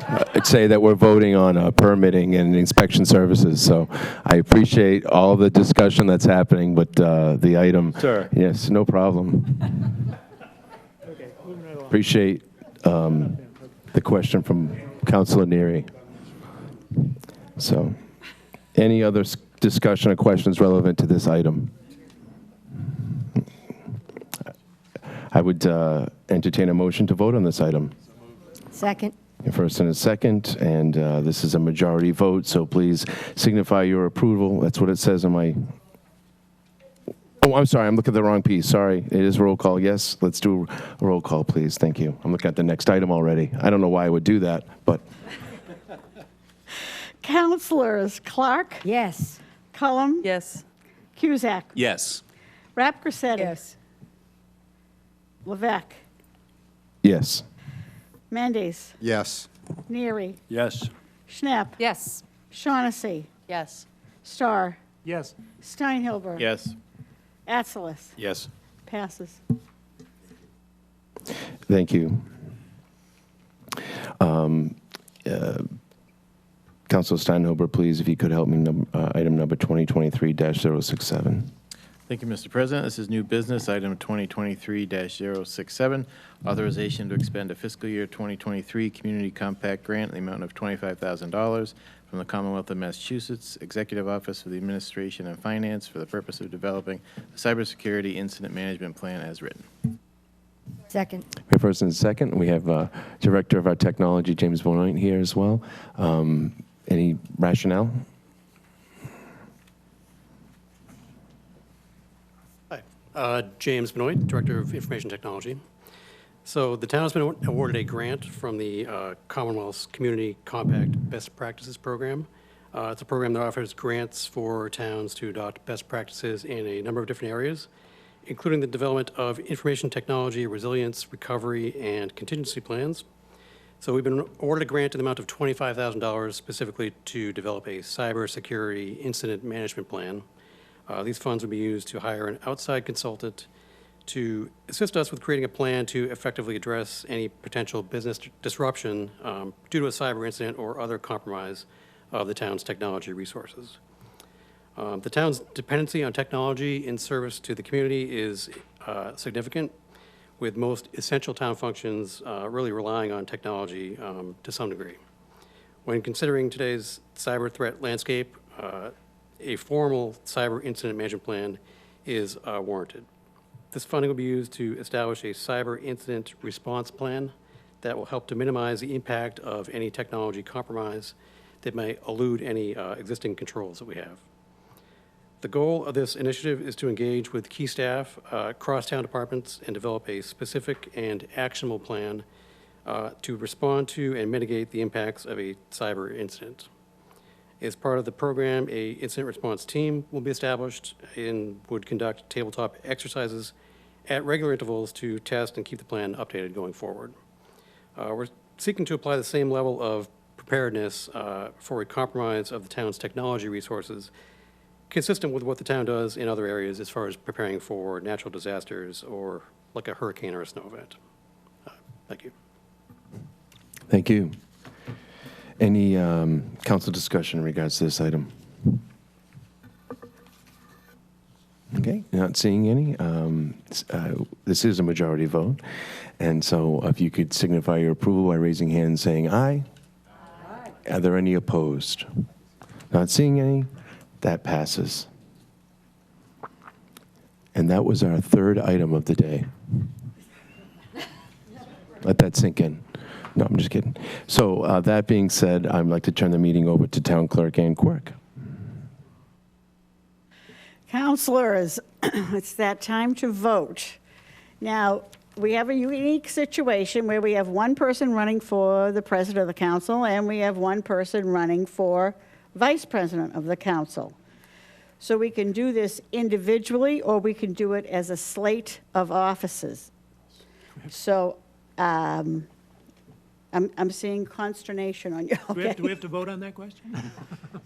Yes, I would like you to vote whether or not you wanted to do as a slate or individually. So let's go for slate first. Yes. Can I see hands? Perfect. Okay. And and normally you could do speeches as well, but I'm kind of thinking you probably don't want to do that tonight. I'll say something. Oh, go right ahead, President Levesque. But I'm not going to take my time to talk about myself or what I'd like to move forward with. I'd like to take this moment to thank Vice President Paula Schnepp for the last 2 years of working with myself, and it's been an honor. And I appreciate all the times that she would answer my phone call, and when I wanted to just run something by her or keep her up to date on something, and there's, many, many times, an encouragement of me, I'm heading in the right direction, I'm doing the right thing, and of course, from time to time going, maybe you should rethink that. And in those times I value, actually sometimes even more so, because it would be some times where I'd have to reflect, learn a little bit about myself and how I'm leading the council, and I appreciated that, and that helped me grow into the role over the last 2 years and prepare me for a possible third year. So I just want to say thank you. Thank you for your friendship. Thank you for being my vice president, and the council should also, and this town of Barnstable should be very grateful for the sacrifice that Vice President Paula Schnepp has made for the last 2 years. So thank you. That's all I wanted to say. Most important. All right, so this is a roll call. And I'm going to start with Jen Cullum for the slate of offices. Yes. Thank you. Cusack? Yes. Rapgrassetti? Yes. Levesque? Yes. Mendes? Yes. Neary? Yes. Schnepp? Yes. Shaughnessy? Yes. Starr? Yes. Steinhilber? Yes. Atzelis? Yes. Clark? Yes. That is unanimous. Yay. Congratulations. Thank you. Thank you. And then the last item on our agenda is just the town council, the approval of the town council calendar for 2023, the calendar year 2023. It's pretty cut and dry. We have meetings on the first and third Thursday of every month, excluding obviously July and August, which is the third Thursday of the month. The only sometimes we move the date would be if it conflicts with a vacation week, and the only date that's on this calendar that does would be the April 20th meeting, which would be during school vacation week. So if somebody wanted to make a motion that we move that meeting, we can entertain that. We don't have to, but if somebody felt so inclined, we could have a discussion in regards to that date and move it to the 27th, which has been done in the past. Councilor Atzelis. Just at the bottom of the scheduled meeting dates, it says currently the regular meetings are being held by Zoom link. I don't believe that's going to be the case moving forward, right? That is correct. We have the right to do that moving forward through the month of March, but other than that, not to say that we will, but I actually do anticipate our next meeting being via Zoom after the holiday, January 5th. But moving forward after that, they would probably be in person unless numbers climb. Again, we have that option to do that. So, but yes, that would be need to be updated to be that it possibly could be Zoom or in person. Thank you. Thank you. Appreciate that. Councilor Cullum. Yes, I'll make a motion that we change the last meeting in April from the 20th to the 27th. Second. We have a first and a second, and I believe we can just have a majority vote on that. So anybody who's in favor of approving that motion, please raise your hand and signify by saying aye. Aye.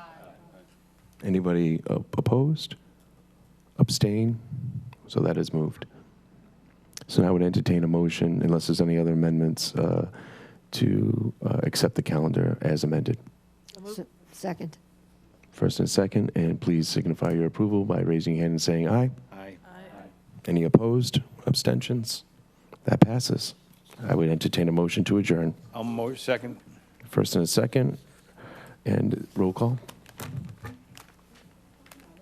We don't have to do that? Okay. Please signify your approval by raising your hand and saying aye. Aye.